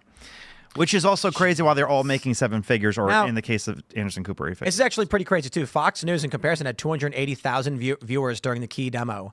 And that's pretty nuts because we, as well as a lot of other shows, are absolutely crushing that. The scary thing is, to understand, while an episode of Timcast IRL may end up with about 600 to 700,000 viewers every night, it used to be that the top shows were getting 5 to 10 million in the key demo. But now it's completely decentralized. So there's some good there and some bad there. The good is that decentralization is largely healthier for a media diet. But it also means that my concern right now is that Fox, Disney, Comcast, everyone's like, oh, they're dumping all these big channels, right? Yeah, but Comcast isn't going to sit back and go, guess we lose. They're going to say, how do we buy into the space on YouTube? Mm-hmm. And then if they come into this space, You know, I look at what we've got here, and I was talking to friends about it. I'm like, we're like an indie label. We're a privateer. The East India Trading Company is around the corner. When they come in and claim the high seas, we're going to get crushed. So Right. If you could watch, if you're a big Fox News fan and you can't afford cable, but you can afford a YouTube, and they just did the ads on YouTube, if they could figure out a way to make that easy to watch it without a subscription, you could 1,000%. Jesse Waters would have tons of viewers. well, they do. They put the segments up, but it's not no, just the that. segments. If you could watch it live on YouTube, if you could watch, Right. Well, they have it's on YouTube TV if you're paying the subscription. Right, But what right. I'm saying is Fox is going to say, Jesse, we're launching your YouTube podcast. And we're going to put $20 million in your first year behind it in marketing because we are reclaiming the space. Well- then MSNBC is not going to just die off. Comcast is going to go to YouTube and say, we think you guys should have a prominently displayed featured channels bar when people go to youtube.com, and we'll pay you $100 million a year to be on that. But think about the top 10 biggest conservative talents in America right now. How many got their start from Fox News? Tim, I mean, it was a joke. no, I thought he was asking a question. No, Fox News produced probably 7 of the top 10. So 8 of the like, top 10. You're saying Tucker? Tucker, Megyn But Kelly, Tucker was on Glenn a bunch Beck, of channels before Fox News. but he became a conservative titan because of when he was on Fox. Megyn Kelly, Glenn Beck. You could go Coulter? what? Is Coulter one of them? Ann? No, but it never worked for Fox News. Yeah, But I'm talking, but like the O'Reilly's podcast is gigantic. Yeah. Is it really? It's huge. It's huge. It's very big. I don't know if it's in the top 10, but it's on the list of like the top 50 of political podcasts. Last time I checked, Well, top political podcasts or top podcasts? it's up there. But the point is, if I think Check- I think he's medium. okay, well, whatever. He's mid. The point is that if you could do that, if you could go directly before they go independent and they could get, I don't know, a cut of it, yeah, there's no reason. Yeah, he is not a top podcast at all, actually. Okay. Which one, Bill? We're talking about? Bill. Yeah, he is not in the top 200. Oh wow. What is this? On In news, he's number 42. Okay, that's where I saw him then. But that's a pretty news is a limited field. Right, but he's also been off the air for 15 years. My point is that how many talent comes That's why I out was of the saying, I Fox don't News know world? if Bill's But out of the Fox News world, a lot of conservative talent comes out of that. So before they go independent and they have the big enough audience to go independent, they can easily do that. Yeah, indeed. I mean, I don't know that Fox has produced that many of the big ones, but I mean they've produced the biggest of the big. They produced a lot of big ones, though. I mean, Just look at what Tucker Carlson did after Fox News. That's like he's probably the biggest person that's come out of Fox News, right? right now, yeah, but it's. I mean, yeah, yes, right now, but the independent space is very young. You know what I mean? It's not like people have been doing this for 20 years about going on doing their own podcast. Yeah, for right now, he's him. Megyn Kelly's huge. Ben Shapiro had a lot of things on there. Fox News definitely helped Ben Shapiro with his career. Charlie Kirk appearing on Fox News several hundred times definitely helped his career. A lot of people's careers have been immensely. Crowder was on built. Fox. Yeah, And there hasn't Tucker been the same kind of there isn't the same kind of boost from CNN and MSNBC. No, Tucker not is number 8 in the world. When Jesse Waters used to talk about me being on CNN, more people had watched it from the Fox clip than from being on CNN. That was a regular thing. I never got hate mail while I was on CNN because no one ever watched the network. It was the clips on Twitter. We are the 57th biggest podcast in the world. On Apple, we're not 156, but for all platforms combined, 57. That's Solid. Tucker, I think, is 36 on Apple. But Apple, actually, this is kind of wild. When I first started, Apple was the big dog. Now YouTube is the biggest player in podcasts. Really? Yeah, YouTube is. And the ad dollars are all in YouTube now. It's wild. Why is it people because they have to watch it on camera or they listen on audio? So video is heavily preferred now for the format. So obviously in the early days, you turn it on and listen to it and do other things. Right. But with the video option, Yeah, now you get the TV in your living room. podcasting, for a lot of people now, it's just some people, when they have the choice, they'd rather watch a show like this with a video element to it. Wow, okay. That's why Spotify added it. Apple, they owned the space and they really let it down. And ad rates are dropping on the audio side, and video side is starting to dominate. It's pretty nuts what's happening on YouTube now. And that's why my concern is coming into this next year, we're all laughing, going, ha ha, Comcast is selling MSNBC. And it's like, bro, Comcast is going to turn around and say, we're launching $1 billion endeavor into the podcasting space. And they can walk into YouTube's executive office and say how much money to cut all of these independent players out and give us the premium space. We'll tell you this, YouTube, you have a guarantee from us that all of the shows that run through our network will never violate advertisers and will get premium CPMs, which you get a cut on. And they're going to be like, deal. No longer does YouTube have to worry about demonetizing or dealing with some person saying a bunch of racial slurs. They're going to be like, yeah, we'd rather just cut a deal. So they're not going to have Joy Reid on. Yeah, probably not her. I'm just kidding. My fear is, I don't know that it's guaranteed, but there is a strong probability that YouTube will easily give corporate interest benefit to the big networks who buy in because they already did it in the past. In 2018, there was this fake news that was released accusing a bunch of different YouTubers of being part of a nefarious network that was aligned with white supremacy. They claimed that this guy, Chris Raygun, for instance, who doesn't even really make videos anymore, he did video game and humor content, had collaborated with Richard Spencer. The two had never met. Didn't matter. YouTube lost its mind and immediately removed all of the channels from the recommendation algorithm. Instantly, every one of these channels that was either on the right or the left saw all of their channel recommendations turn into Fox and MSNBC. Or CNN. So if you were a liberal-leaning creator, YouTuber, and you make a video, before 2018, you would see on the right side a whole bunch of your other videos. After this PR campaign and adpocalypse, it turned into nothing but Fox News. If you went to Joe Rogan, it would be Joe Rogan and Fox News. And the autoplay is a big part of... Exactly. Yeah. That was largely it too. When we would go into our analytics, you would see so here's a graph showing all the recommendations, and then this one day happened and it all dropped down from like 18 to like 2%. Wow. So I've seen them do this, and I tell you, I believe strongly when they're talking about Murdoch, the Murdoch family wanted to be in the podcasting space, and Disney. Comcast may nuke MSNBC, but what that really means is they're going to come to the space right now, and you've heard the liberal channels on YouTube screaming, "Why aren't we getting funding from this?" The Democratic Party is going to reassess, and they're going to say, "Why didn't our media mechanism work?" And they're going to say, "Because people are on YouTube." And then they're going to look to these liberal creators and say, "How much money do we have to pay them to say our message?" And those people are going to take the money in 2 seconds. Heartbeat. And they're going to go to YouTube and say, our network guarantees this, that, or otherwise. We're part of MSNBC or CNN, so you know it's safe. Already, if you go to YouTube and you search news, you're only getting cable TV YouTube channels. This is going to happen to podcasters in the next year or two, maybe 3, but it's coming. And I think people got to be prepared for that. They're not going to allow, dude. I am a mixed race high school dropout from the south side of Chicago who, through sheer brute force, built a show by just working 16-hour days. And I guarantee you powerful interests are sitting there looking at me being like, this guy helped Trump win. Right. He was talking to moderates the whole time saying Trump is the guy, and he helped cost us the election. We need to shut out people like him. And I see that coming. Well, it's not even just people like you who are explicitly conservative, but what about all the comedians? But I'm not explicitly conservative. Explicitly political. I'm saying. What are all the comedian podcasters who never talked really about politics that much, who had Trump on their network? They're going to fall in line in 2 seconds. 100%. Yeah. These comedians largely refused to endorse Donald Trump until it became obvious in the public sphere that, like with the Bud Light and Target thing, they said, we can see the writing on the wall. We're shifting over.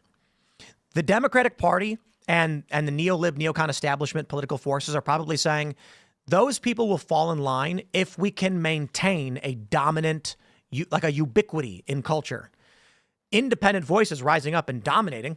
Trump being a weird underdog anti-establishment billionaire was weird. They didn't want him to win, but now he owns the narrative. He owns the popularity contest. They've got to reverse that. They're going to put billions into this space to make sure, and it's going to be real easy. They won't ban us. They're not going to go to YouTube and say, ban that guy. They're going to go to YouTube and say, we'd like to run a $100 million ad campaign. Then the only thing you're ever going to see is the podcast individual personalities that appear authentic because they were cast to do so. It will work for the average person to be entertaining. It will have substantially more marketing and backing. It will be more appealing to individuals getting into the space. And then they're going to have bosses. And those bosses are going to say, look, we know you're deeply concerned about those issues right here, but we really do think this news is more important, and they're going to push people in the direction they want them to go. then you're gonna get corporate press, Orange Man bad all over again, and it'll be YouTube. I think part of the CNN numbers and the MSNBC numbers also do with the fact that when Trump won the popular vote, and that narrative was taken from them that it was the Electoral College and they stole it from you, yada yada yada. I think a lot of Democrats and progressives sat there and just were like, I need to chill out. I need no more news. I need to sit there and there's no like major protests. There's no resist libs like there was in 2016, but they will be back. They will be looking for a voice. Absolutely. And if there is no Rachel Maddow show the way it is now, there will be somebody else who will sit there and do it for them in whatever platform they do. Yeah, political activism isn't done just because Donald Trump. No, exactly. And when it comes to the left, like they worked very hard to get the gains that they've made, and they may have gone a little too far in the past 10 years or whatever, but that doesn't mean that they still don't want all the stuff, all of the initiatives that they've started and pushed a little too far on. They'll back up a little bit, and then they'll go ahead and start going again. I have a Substack called the National Populist Newsletter, and I just wrote about this. There is in the states, right, in 2017, right when Trump won, New York had a Republican state Senate. Washington State did. A lot of states had. Connecticut was tied. They had a lot of very blue states had Republican legislatures that held a lot of crazies. Minnesota, Pennsylvania did. Minnesota did. Michigan did. All of that was lost over the last 8 years, especially in the 2018 wave. So the politics looks a lot crazier because in blue states that were already nuts, there was at least a few Republican control, levers that all went away. And that's why it looks completely insane now. And that's why the politics, as you said before, will be even further because they have nothing left in any of these places. I have to ask you your expertise on this as we're in the subject, but CNN has been accused of trying to moderate by bringing on voices like yours for the period that you were on, and Scott 5 Jennings. 1/4 episodes, yeah. 5 1/4 was? episodes. Yeah, that's but so CNN, their ratings are in the gutter, and what everyone's basically saying is that they're realizing that this echo chamber of leftist liberal worldview is costing them viewership. They have to moderate, so they seek out personalities like yourself or Scott Jennings. Yeah, is that how you feel it happened, or is that factually just what happened?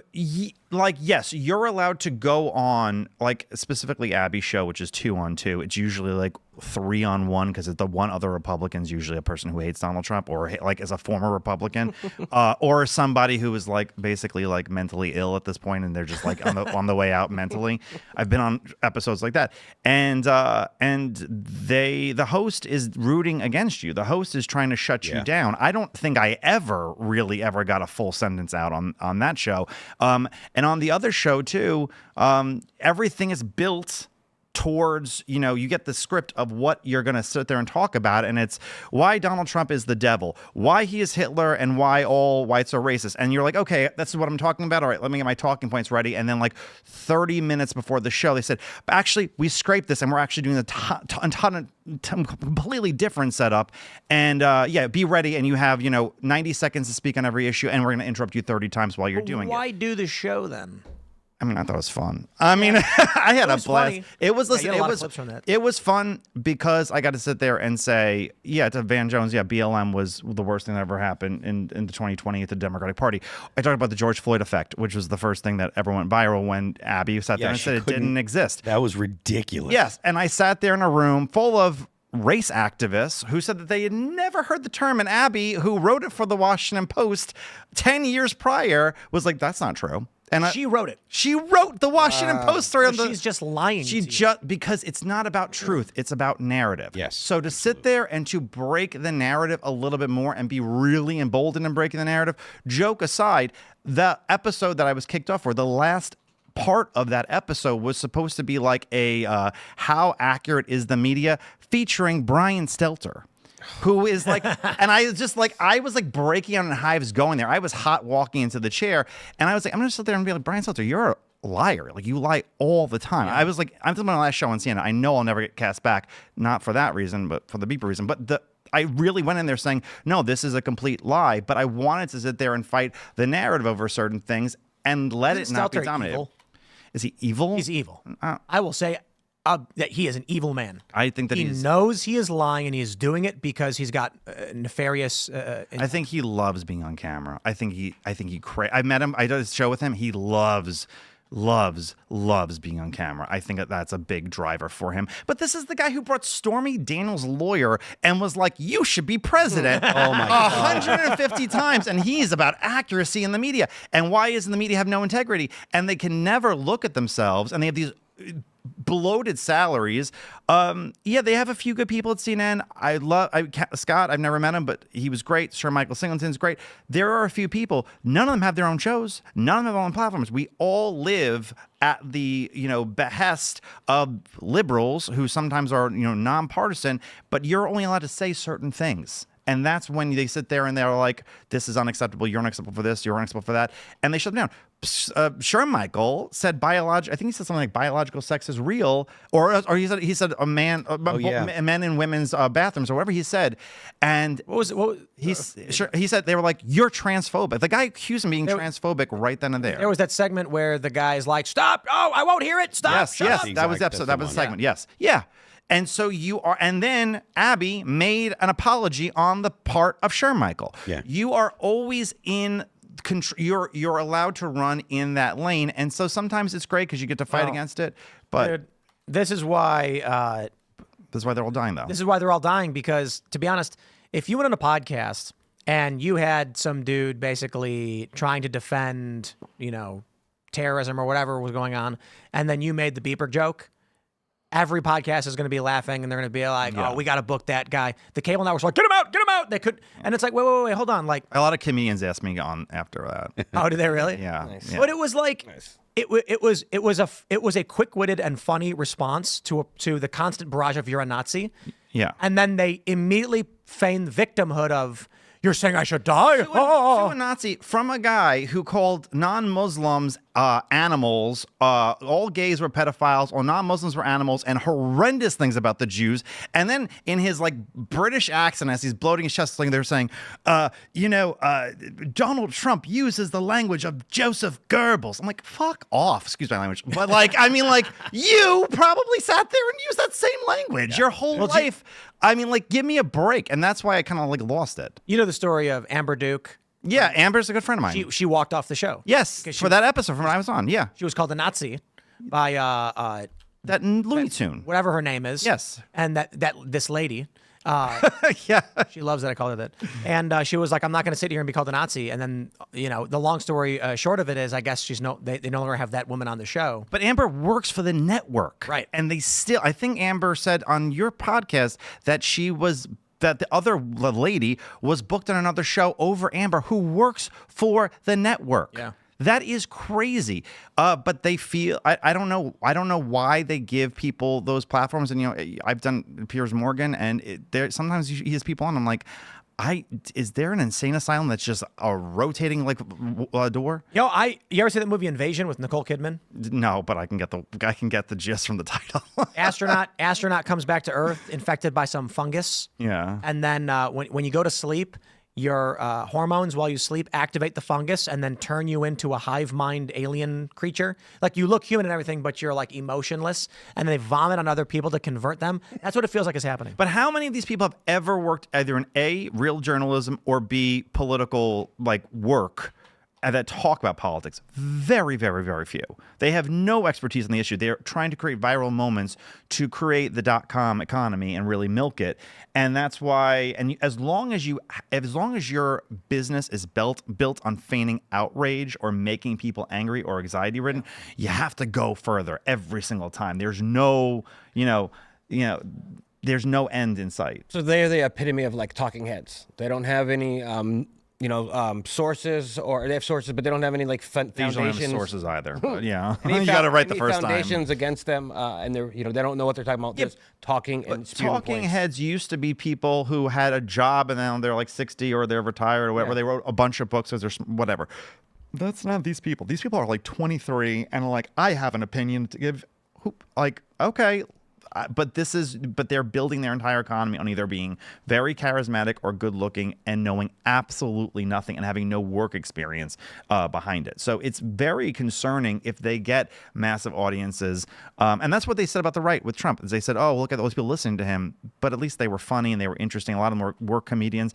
These people are saying, crazy nonsense and getting people, I think, like emotionally and mentally disturbed. I mean, that's been the kind of the MO for 10 years. Look at the reaction to Trump getting elected in 2016. Where is that lady now who went on her knees and screamed no? That's exactly I want to know what happened. The exact to her. image that was in my head. I want to know, where is she now? Like, that's something, but like what you're talking about, that's exactly what the media has been doing to the American people forever.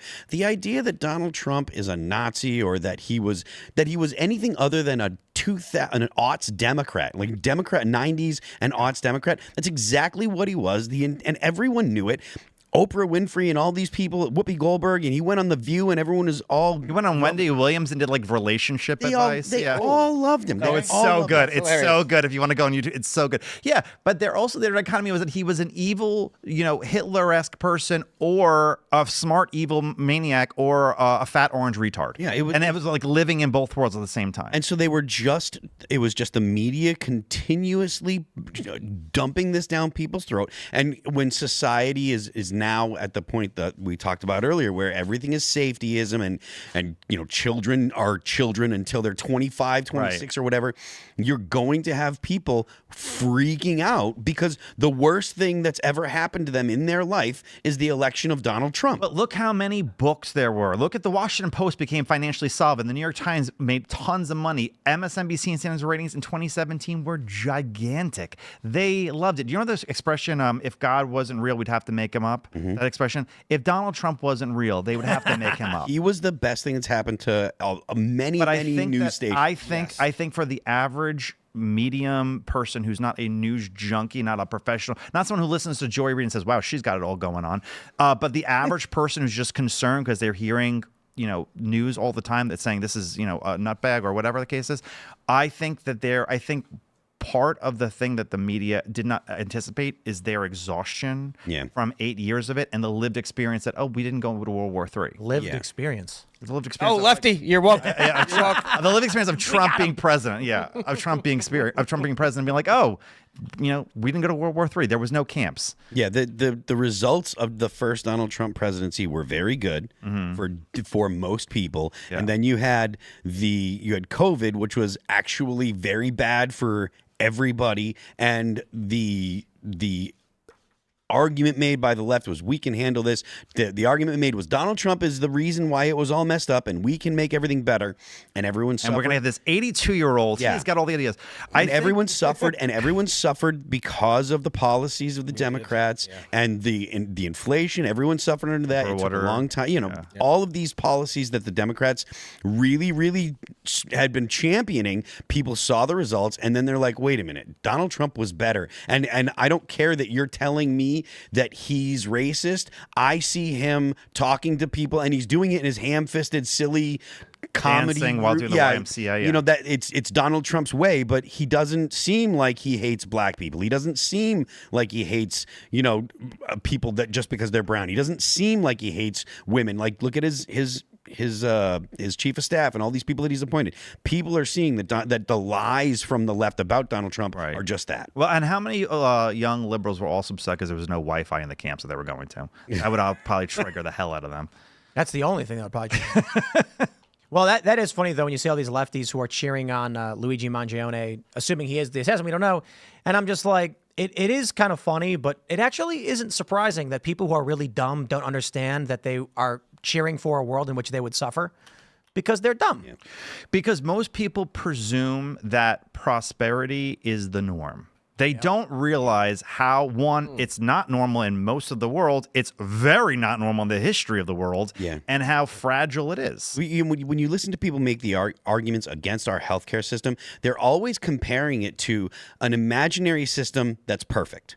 Right. The argument isn't against. They're not comparing it to Canada's healthcare system or the healthcare system in the UK, where there's actual tangible negatives. There are bad things that happen. Now, I'm not trying to say that it's better, that the US system is better or cheaper or whatever. But there are improvements can't be made. Exactly. But there are trade-offs, and if you had single payer here in the US, there would be things that would make them unhappy about that. So the idea that our system has these flaws, which it does, and then they're comparing it to this perfect, flawless system is something that's typical of the left when they're comparing our existing capitalist system with property rights and stuff, comparing it to the utopian communism where nobody ever has to work. It's not real. Yeah, exactly. But that's what I love when they sit there and say, oh, it's white men who screwed everything up.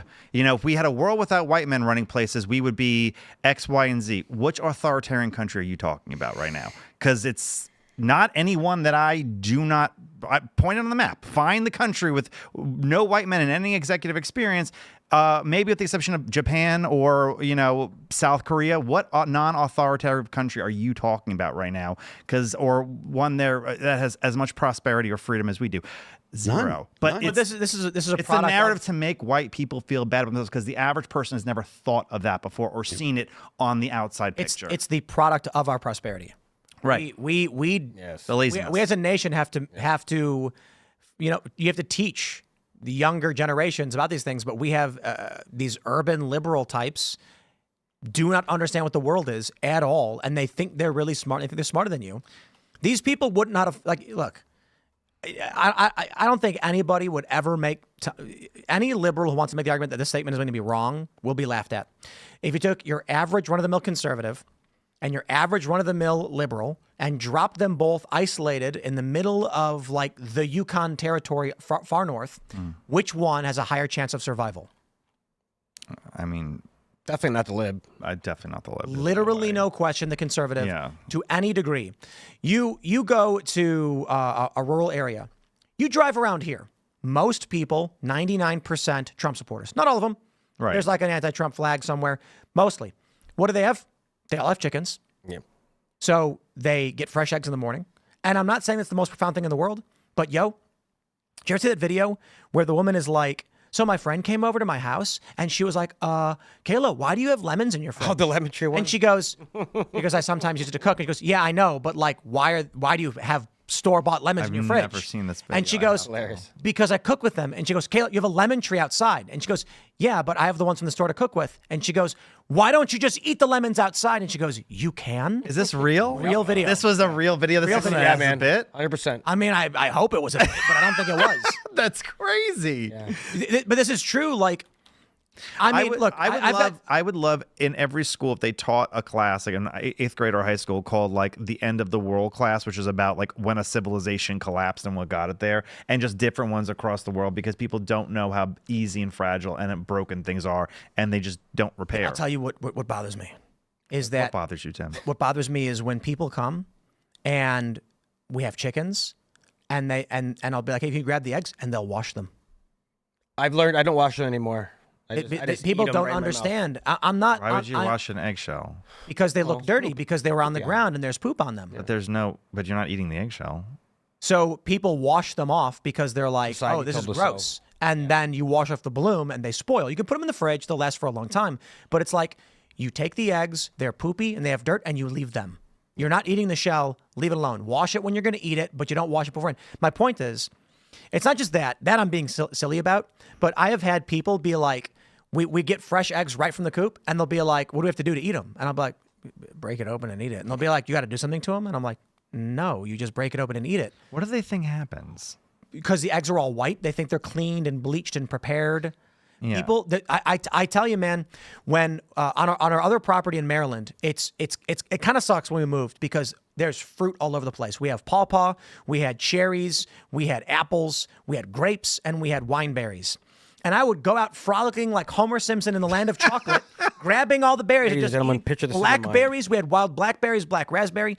I can't tell you how many people that would come into the studio, and I'd be like, check this out. And I'd be grabbing it all, and they'd be like, can I eat it? And I'm like, bro, it's an apple. Take it off the tree and bite it. And look, I've never done that before. I'm like, wow, man.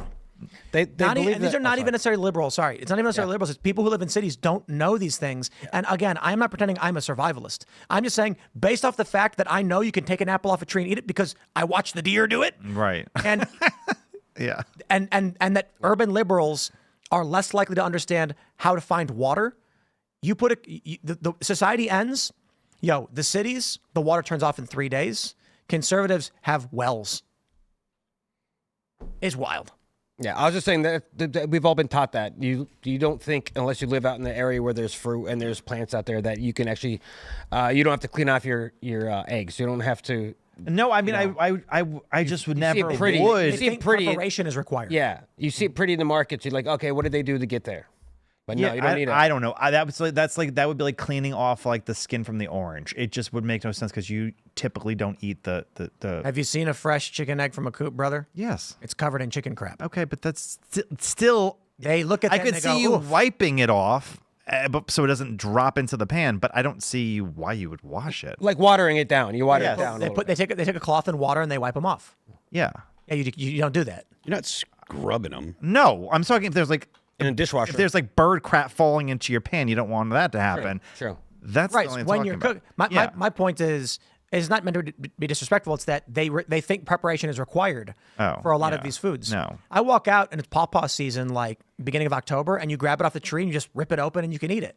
I'm not a Yeah. big fan of pawpaw, by the way, but I'm of the assumption that like 70% of the public is either mentally ill, obese, or like completely useless. So I mean, this doesn't shock me, but and maybe my 70% is low. But I mean, yeah, this checks out. This absolutely checks out. That we washing eggs before eating them. Do you guys wash potatoes before you eat them from the store? Do you go put it in the I sink? hate see it in making chat. potatoes. Sorry. well, there's a couple we're supposed to look at it. If you get a fresh potato, you actually want there to be a little bit of dirt on it. This is actually a source of a lot of B vitamins, and when people started washing it off, it actually is a contributing factor to malnutrition. Some think. I don't know for sure, but you know, that's a little bit more nuanced, I suppose. Do you Here, wash I'd your ask. chicken before you cook it? I usually take off the feathers first. Medium I kill rare. it, and then Okay, but you don't wash the skin. the skin. Oh no, Some people I wash saw it. those memes. Yeah, people wash the no, skin. and I have not. Wash the chicken. Oh, yeah, no, I don't wash the chicken either. Certain culture does apparently. Yeah, I'm Italian, so I put olive oil and garlic and Cut off the skin. Oh yeah. and Half literally everything has fat, garlic and olive oil. fat in and it. skin. My Fruit Loops, garlic and olive oil. All right, we're going to go to Super Chat. So if you haven't already, would you kindly smash that like button, subscribe to this channel, share the show with everyone you know, my friends. Head over to timcast.com, click join us to become a member, because guess what? Maybe you don't care about the Uncensored Show. Well, as a member, you get 15% off castbrew.com coffee forever. So become a member and you'll get that promo code, and then you too can enjoy the wonderful Cast Brew coffee at a discounted price. But we're going to have that members-only show coming up at 10 p.m., so you don't want to miss it. It's fun, and you as members get to call in and talk to us and our guest. Here we go. We got the Emperor's Champion. It says, hello there. So this is this alleged mothership thing a balloon? This is the second time our airspace has been violated during the Biden administration. I'm assuming it's a boat of some sort that is launching these vessels, but honestly, I have no idea. I mean, it's more than the second time if there's been multiple sightings of the, or if there's multiple of these It's got to be like in the water. UAV things, you know? Yeah. I don't know. Quantum Strange Quark says radar should show where they're coming from. If it's from a mothership off the coast, why hasn't the Navy destroyed it? Something doesn't add up. Yeah, Jeff Van Drew could be wrong. Yeah, That's easy. that is a good point, though. If there's a boat in the middle sending things out, they could just seize the boat. Right. That's why it's kind of like, how's that? Unless it's underwater, maybe. I don't know. And it like pops up and launches a drone and goes back down. That'd be scary. That would be terrifying. I do think it's worth like the U.S. finding out, though, like the military finding out Do where you these think things are of coming all countries, Iran has that capability? I don't know. Considering their scientists are being killed like once a year, it's like the purge of scientists. I don't know if they have that ability, but maybe they. It's like the highest, don't know. it's the job with the highest mortality. Yeah. Iranian scientists. It's like comedians and then like Iranian scientists in that order. Yeah. Yeah, and it's like the Iranians kill their own comedians, but it's foreign adversaries killing their scientists. Yeah. You know? All right. JRG Project says the drone story reminds me of Ace Combat 7's Arsenal bird that deploys AI drones. Time to fire up my F4J Phantom 2. The old school fighters are the best. No idea. I don't know that. Ace Combat was a fun game. Aculara says the Pentagon denied that the drones are from Iran. Aliens? That proves it. They're aliens. Got him. There's no other explanation, and that's it. That's it. Matthew C. Kirshner says, well, alien invasion is the next 9/11, they said. Who's they? Though. It'd be funny if it was aliens, you know, because we were supposed to get aliens a few years ago and they never came. Then they claimed that aliens were going to come last week and they didn't. Aliens are always going to the places that no one wants to visit, though. There's zero chance that these people. Why are every video of an alien spaceship taken out of a phone from 2003? Like every single one is literally a phone from 2003's video quality of an alien spaceship. Because they got to zoom in on it, maybe? I don't know what Yeah, it is. It's it could be just- Zoom. It could be Zoom, but every one of them, They look like jacks, apparently, too. I don't know. I'm not a big believer in the alien. Well, Pinochet's helicopter tour says radar requires things to be at a certain altitude. Oh, there you go. There you what go. Mechanical Mercenary, we did read this one, but he said they're manned and supposedly pivotal aero units doing military testing. Can't shit around pilots down. I think there's a possibility. That seems likely. There was a funny story where people reported seeing UFOs, and the news, unironically, I can't remember which outlet said, unironically said, the sightings come just 70 miles away from an advanced aerospace technological base for the Navy. And I'm like, what?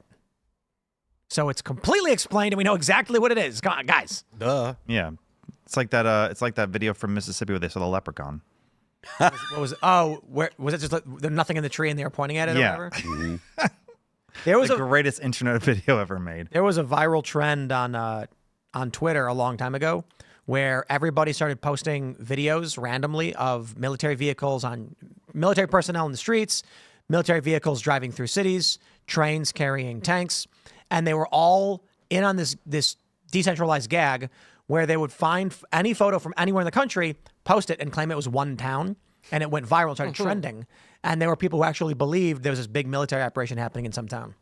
Yeah, that doesn't shock me. Those were the days of the internet, man.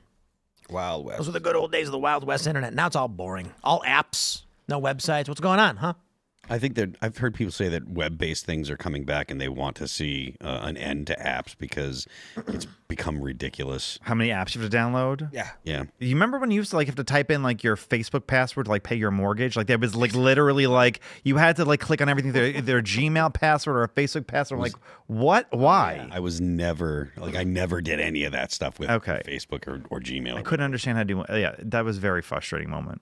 Yeah, I wouldn't want Google or Facebook involved with my mortgage payment at all, ever. It's plenty for me to be dealing with the bank. I'm all set.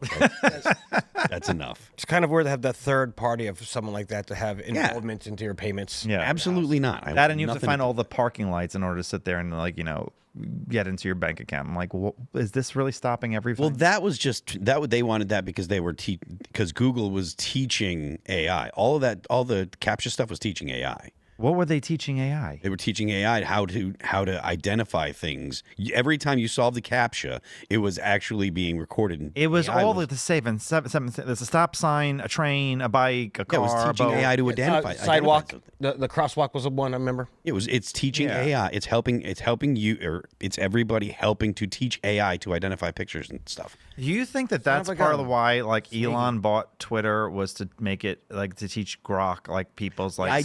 Yep. You think that I think that the most of the AI stuff that Tesla is doing or information they get, I'm sure that Tesla's Twitter is a massive database, so he has access to all the tweets and stuff like that.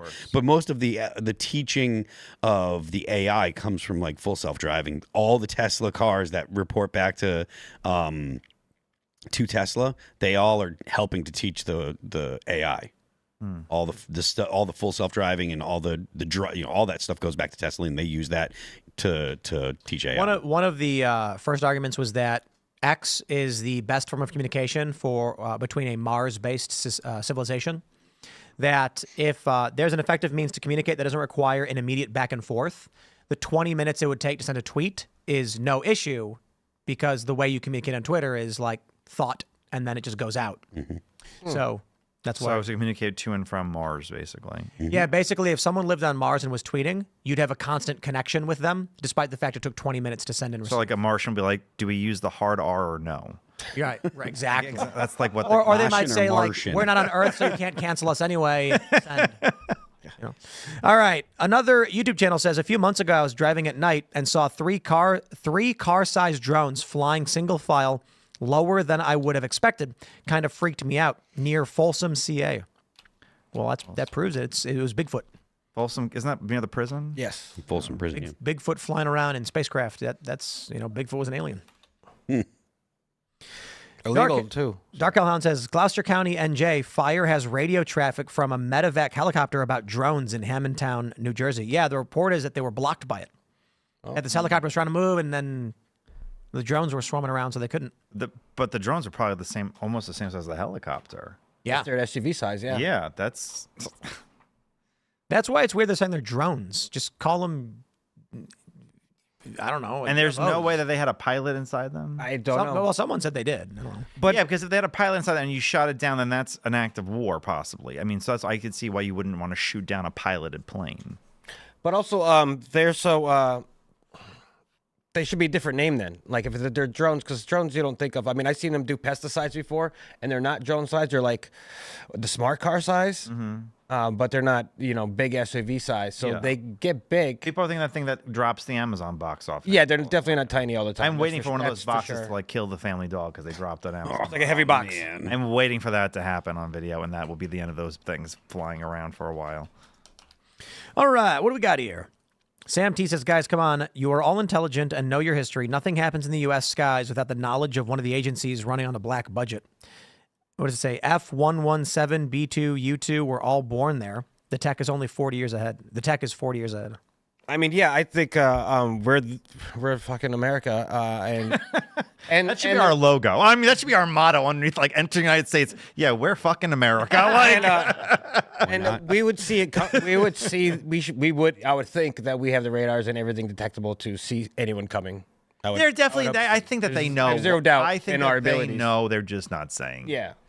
I tend to agree, man.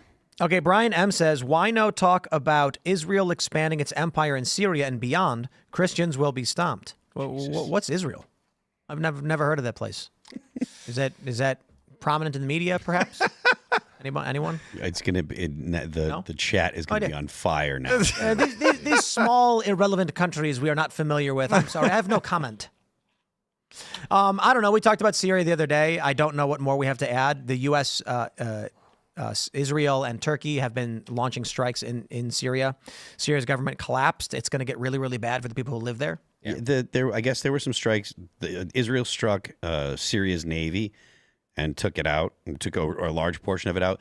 And people are like, oh, why did they do that? Blah, blah, blah. It's like, look, man, if Syria is actually been taken over by, former Al-Qaeda terrorists, and they're going to restart the ISIS or restart ISIS, the Islamic State, if it's actually going to be that, do you really want them to be able to project force in the Mediterranean? No. I don't think anyone wants that. And as everyone knows, Israel has never done anything wrong ever. Absolutely perfect country, the bastion of good nature. You kick them when they're down too. I don't know enough about Syria to sit there and make, informed conversations. I know like the WNBA and Syria are almost on the same level for me, so I'm not going to really be jumping into this one. Yeah. All right, we got Legama says, what if Altist has been talking about the revolt of incels for a while now? Yes, he has. Indeed. And technically his counter, we were wrong. It probably is closer to like 7. Yeah, I heard yesterday. So Rudyard Lynch is a YouTuber. What if Altist? And he made a bet. His name is what? Rudyard. Rudyard Altus. Okay, I don't know this. Rudyard Lynch. Okay. And his YouTube channel is What If Alt History. What If Altist? He said that by April, 1,000 people in the United States will be dead due to domestic political violence. Okay. I don't agree. Only 1,000 people. At least.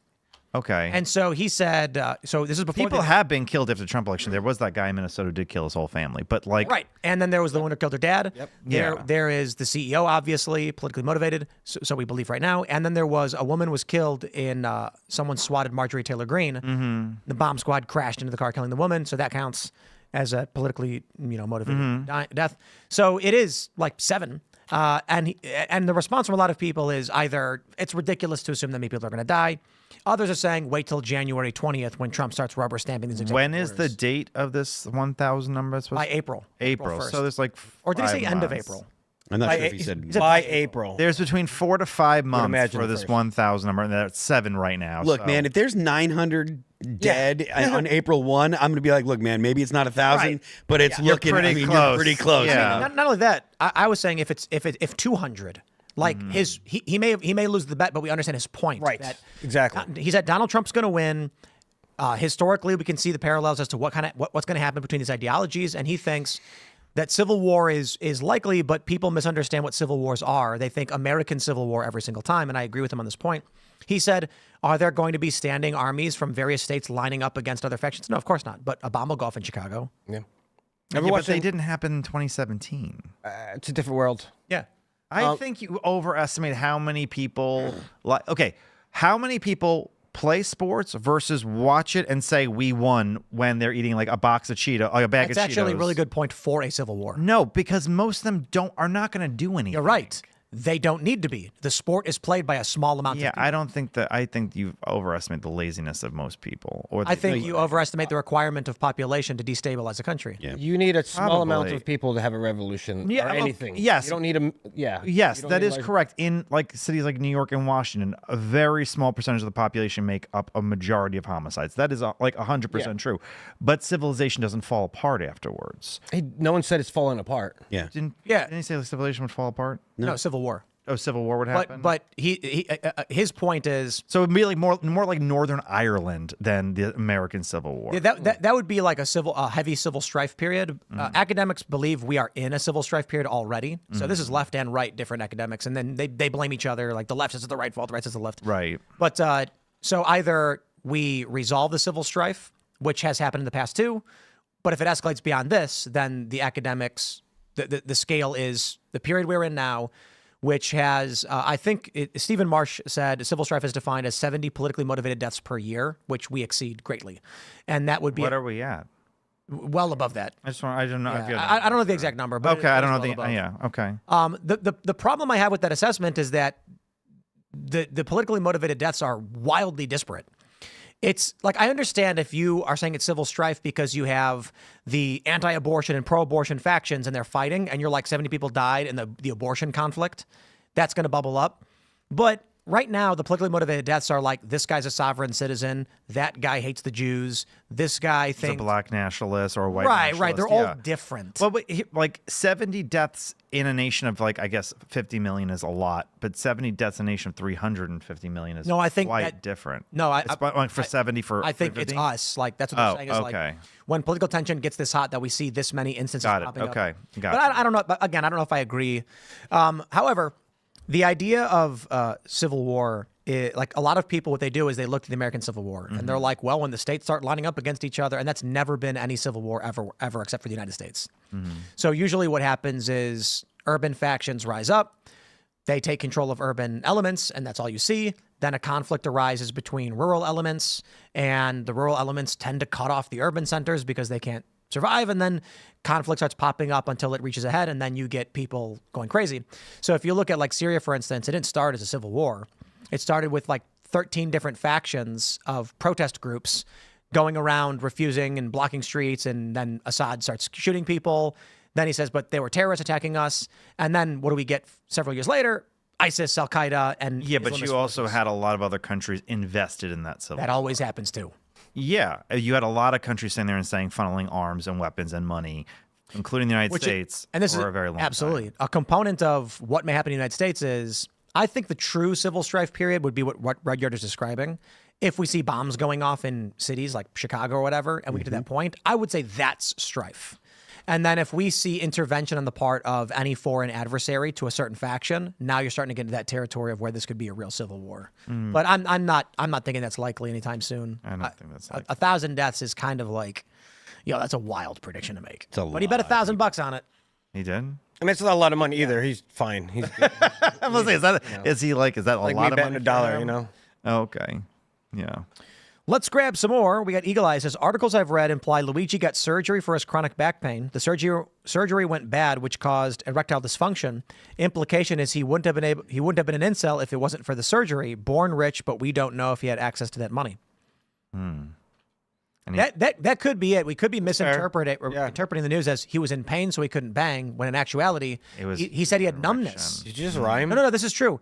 According to the story, bang. he had numbness Yeah. down there, and maybe he was saying like, "Uh-oh, I can't feel couldn't anything." feel anything. Yeah. Yep. And he got no enjoyment of using a turkey baster, so That's right.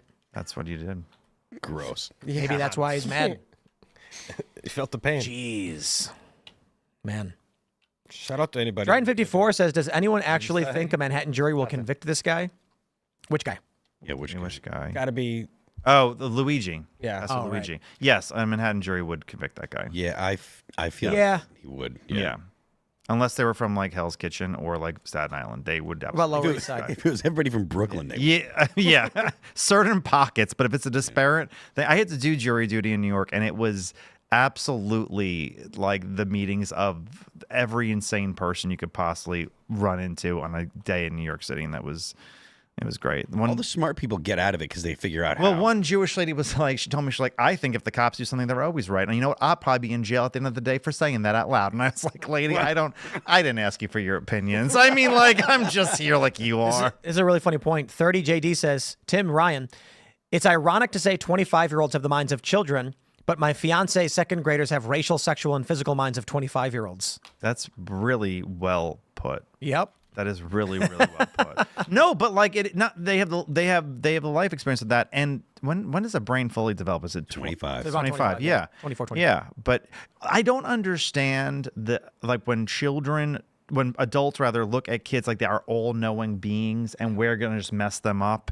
And you're like, no, they don't know what the colors are. Like this is not. They're not. This is not Yoda as a little You know what person. it is that a lot of these liberal activists don't have kids and have not interacted with kids. Yeah. And they've never had the experience of a parent saying shit, and then the kid starts going shit, and they're like, oh, just stop saying, oh man. Remember when JD was like, he's like, when this kid was like talking about Pokemon while he's on the call with Trump, and he's like, shut the hell up. And people were liberals like, how could he say it to a child? I'm like, yeah, 7-year-old. Sometimes you say shut the hell up to them. Like, it happens. It absolutely happens. Yeah. You know, kids, you got to tell them be quiet. I don't know what to tell you. Like, but these are the people who don't have kids and never experienced kids, and they're also, and if they do, they're the kind of people that will be in a restaurant with their kids screaming, and they'll be like, "Your problem, not mine."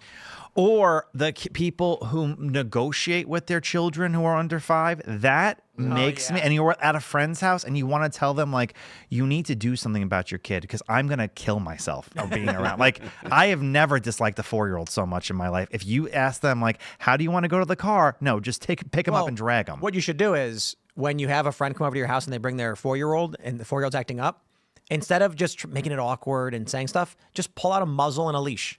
Be like, this is a gift for you. You can deal with your child. Yeah. Yeah, but you know, the problem is that liberals take everything literally. And so they're going to be like, Tim Pool thinks that children should be muzzled and leashed. Oh. But They make legitimate leashes for kids. They're not. They don't have to do. go after your, they don't have to go around the choke neck. chain? They don't have to go around. If you it's go a to the harness. airport, yeah, you it's do a see them in the harness, harness, and yeah. you can hook them up, and just. And you get like 25 feet, like leeway or whatever, 10 feet, and then it stops. So Yeah. we're, You know, we're like, freedom I'm- oriented here. Why would you want a 4-year-old 25 feet? I Leeway? mean, That's like mass I switch it to destruction. 10. Give them 10. Yeah. I wouldn't ever do the leash thing. No. But I can certainly understand, like in an airport where it's very crowded, you'd be kind of concerned about. But I think the problem is people have too much stranger danger phobia. Yes, they do. where they think the world's ending and your kid's gonna get snatched. Yeah, I get like, okay, that's not the problem. The problem is people who do not believe in any level of discipline for their child at any age. That is a far bigger problem. I shouldn't be I've been at tables with people that I know and their kid is screaming at the top of their lungs and they're just like, just pretend it's not happening. How? Like, how am I pretending it's not You happening? gotta get the water bottle and go. Tss, tss, tss. You know what I mean? Like, I mean, I grew up with the wooden spoon. My mom loved wooden My spoons, grandmother you know? loved that wooden spoon. Yeah. I yeah, mean, see, I think a spritzer bottle is more humane. It is. It sends the message, but it doesn't leave a welt. And you don't break the spoon on your person's head. They you never know? broke the Spritz. spoon, Yeah. but yeah. You know, works on my cat. And the cat stops chewing on stuff. Well, leather. I hear cat likes leather. Yep. Oh, Allison told you about Seamus eating her purse. Yeah. Yeah, the cat is chewing on all the leather. So he chewed through the purse strap and now it's duct tape back together. Aren't cats fun? Everybody loves cats. Damn Seamus. I mean, Yep. We are launching a new coffee called Luck of the Seamus. Oh, nice. Yeah, it's for and Seamus it's- one. The person. Well, no, or it's the- Seamus 2. Oh, okay, Seamus. Yeah, but on the back, Seamus 1. So Seamus 2 is the cartoonist. Yeah. And so it's Freedom Tunes art, and it's an Irish cream. Why'd you name him Seamus? Why did we name the cat Seamus? After our friend Seamus. Oh, okay. Seamus Coughlin, the cartoonist. Oh, okay. But actually, we decided to give Seamus the cat. The cat is Seamus 1, and the cartoonist is Seamus 2. Got it. Okay. And there's a Seamus 3 now. Seamus is like very common, like with Yeah. Irish people. And I have Seamuses in my family, but like I don't know ever anyone who's not Irish who like names their family someone's Seamus. Well, we were driving in the car, and we had a name for him. It was probably like Herman or something. And then I jokingly said we should call the cat Seamus, and Allison laughed. And Seamus goes, "You guys are bad friends." And then I was like, "Well, now we have to do it." That sounds just I like was him. I was joking But then Allison was like, no, we already call him Seamus. But I call him James now because I don't respect the Irish. Yeah, if you don't know this, never let on that something bothers you. If someone's like poking at you. I don't think it really bothered. I think he was joking. But now I do call his name is James. Like Mr. Bocus, our last cat, his name was Bucko, and then it turned into a bunch of different words until we ended up with his name being Bocus. All right. Yep. Mr. Bocus, right? Rest in peace. Yeah, Mr. Bucko. Bocus. Yeah. It was funny because when he was dying, we called the vet and we told the vet that his name was Mr. Bocus, and they kept saying Bocus, and we were like, it's Mr. Bocus. I call my dog's name is Royal Tenenbaum after the movie character, but it's Royal Tenenbaum. That's a long one, too. There you go. Yeah, my favorite movies. Yeah. All right. Korowag says, Rule 916D of the Manual for Court Martial says soldiers that follow orders they knew were illegal will be dishonorably discharged and criminally charged. We need this nationally as well for all levels of law enforcement. Amen. Yeah, that's not a bad idea. It's a great idea. Yep. Just following orders should not cut it Oh, anymore. we got a correction. Sterling Wilson says, Tim, Muggsy Bogues didn't dunk. Spud Webb was the dunk champ you're thinking of. Oh, yeah. Bogues is 5'3", Webb was 5'7". Let's shout out the shortest player and the shortest dunk champ in NBA history. Nice. Great name drops. So I did quickly check. Bogues apparently did dunk in practice, but he never did it in an actual game. Likely meaning he had the capability to do it, but at a high level play against other players, it probably wasn't. It was probably riskier to do and harder to do. So there you go. Are you fact checking the super chats as they come in? No, they fact checked me. What do you mean? No, but then you looked up and said who it was that he does dunk. That he reportedly dunked in during practice. practice. Right? Yeah, but not in any games. Noah Bass says, I started my first small business at 8 years old, pulling trash cans every week. I charged 50 cents per can, making nearly $500 a year as a little kid. I attribute that experience to my work ethic today. Let me tell you what my friends would do. We'd go to Aldi, and when people were walking out with their groceries, we would say, excuse me, ma'am, can we take that cart back for you? And they would go, absolutely. We made a quarter. Oh, yeah. Nobody cared about the quarter, and they didn't want to walk back. They'd be like, yeah, take it. And then we'd collect quarters, and we would buy packs of Pokemon cards with them. That's how you do it. Wow, back in the good old day. Back in the good old days, my friends. So smash that like button, share the show with everyone you know. Become a member by going to timcast.com and clicking join us. And when you do, not only are you going to get that members-only uncensored show coming up in about a minute, you're going to get 15% off castbrew.com coffee forever. So check that out. Become a member. You can follow me on X and Instagram at Timcast. Ryan, do you want to shout anything out? Yes, please check out my newsletter on National Populist Newsletter on Substack, my PAC, the 1776 Project, and my podcast coming out in January, which is It's a Numbers Game with Ryan Girdusky. Hey, friends, I'm Raymond G. Stanley Jr. Appreciate y'all being here. Follow me on X and Raymond G. Stanley Jr. If you're a young man and you didn't want to join the service of the Marine Corps before Trump, because I got a lot of flack on that, you should definitely now that you feel safe, it's okay. You can join the military and clean it up from the inside out. And also, I'm alive. I am Phil That Remains on Twix. You can subscribe to my Twix page there. I'm Phil That Remains Official on Instagram. The band is All That Remains. New record is available January 31st. That is called Anti-Fragile. If you want to go ahead and pre-order that, you can go to my Twix page. It's the pinned tweet. You can go to YouTube and check out our new videos for Forever Cold, Let You Go, No Tomorrow, and Divine. They're all going to be on the new record. You can check them out on YouTube, Amazon Music, Apple Music, Spotify, Pandora, and Deezer. Don't forget, The Left Lane is for Crime. We will see you all over at timcast.com in about 1 minute. Thanks for hanging out.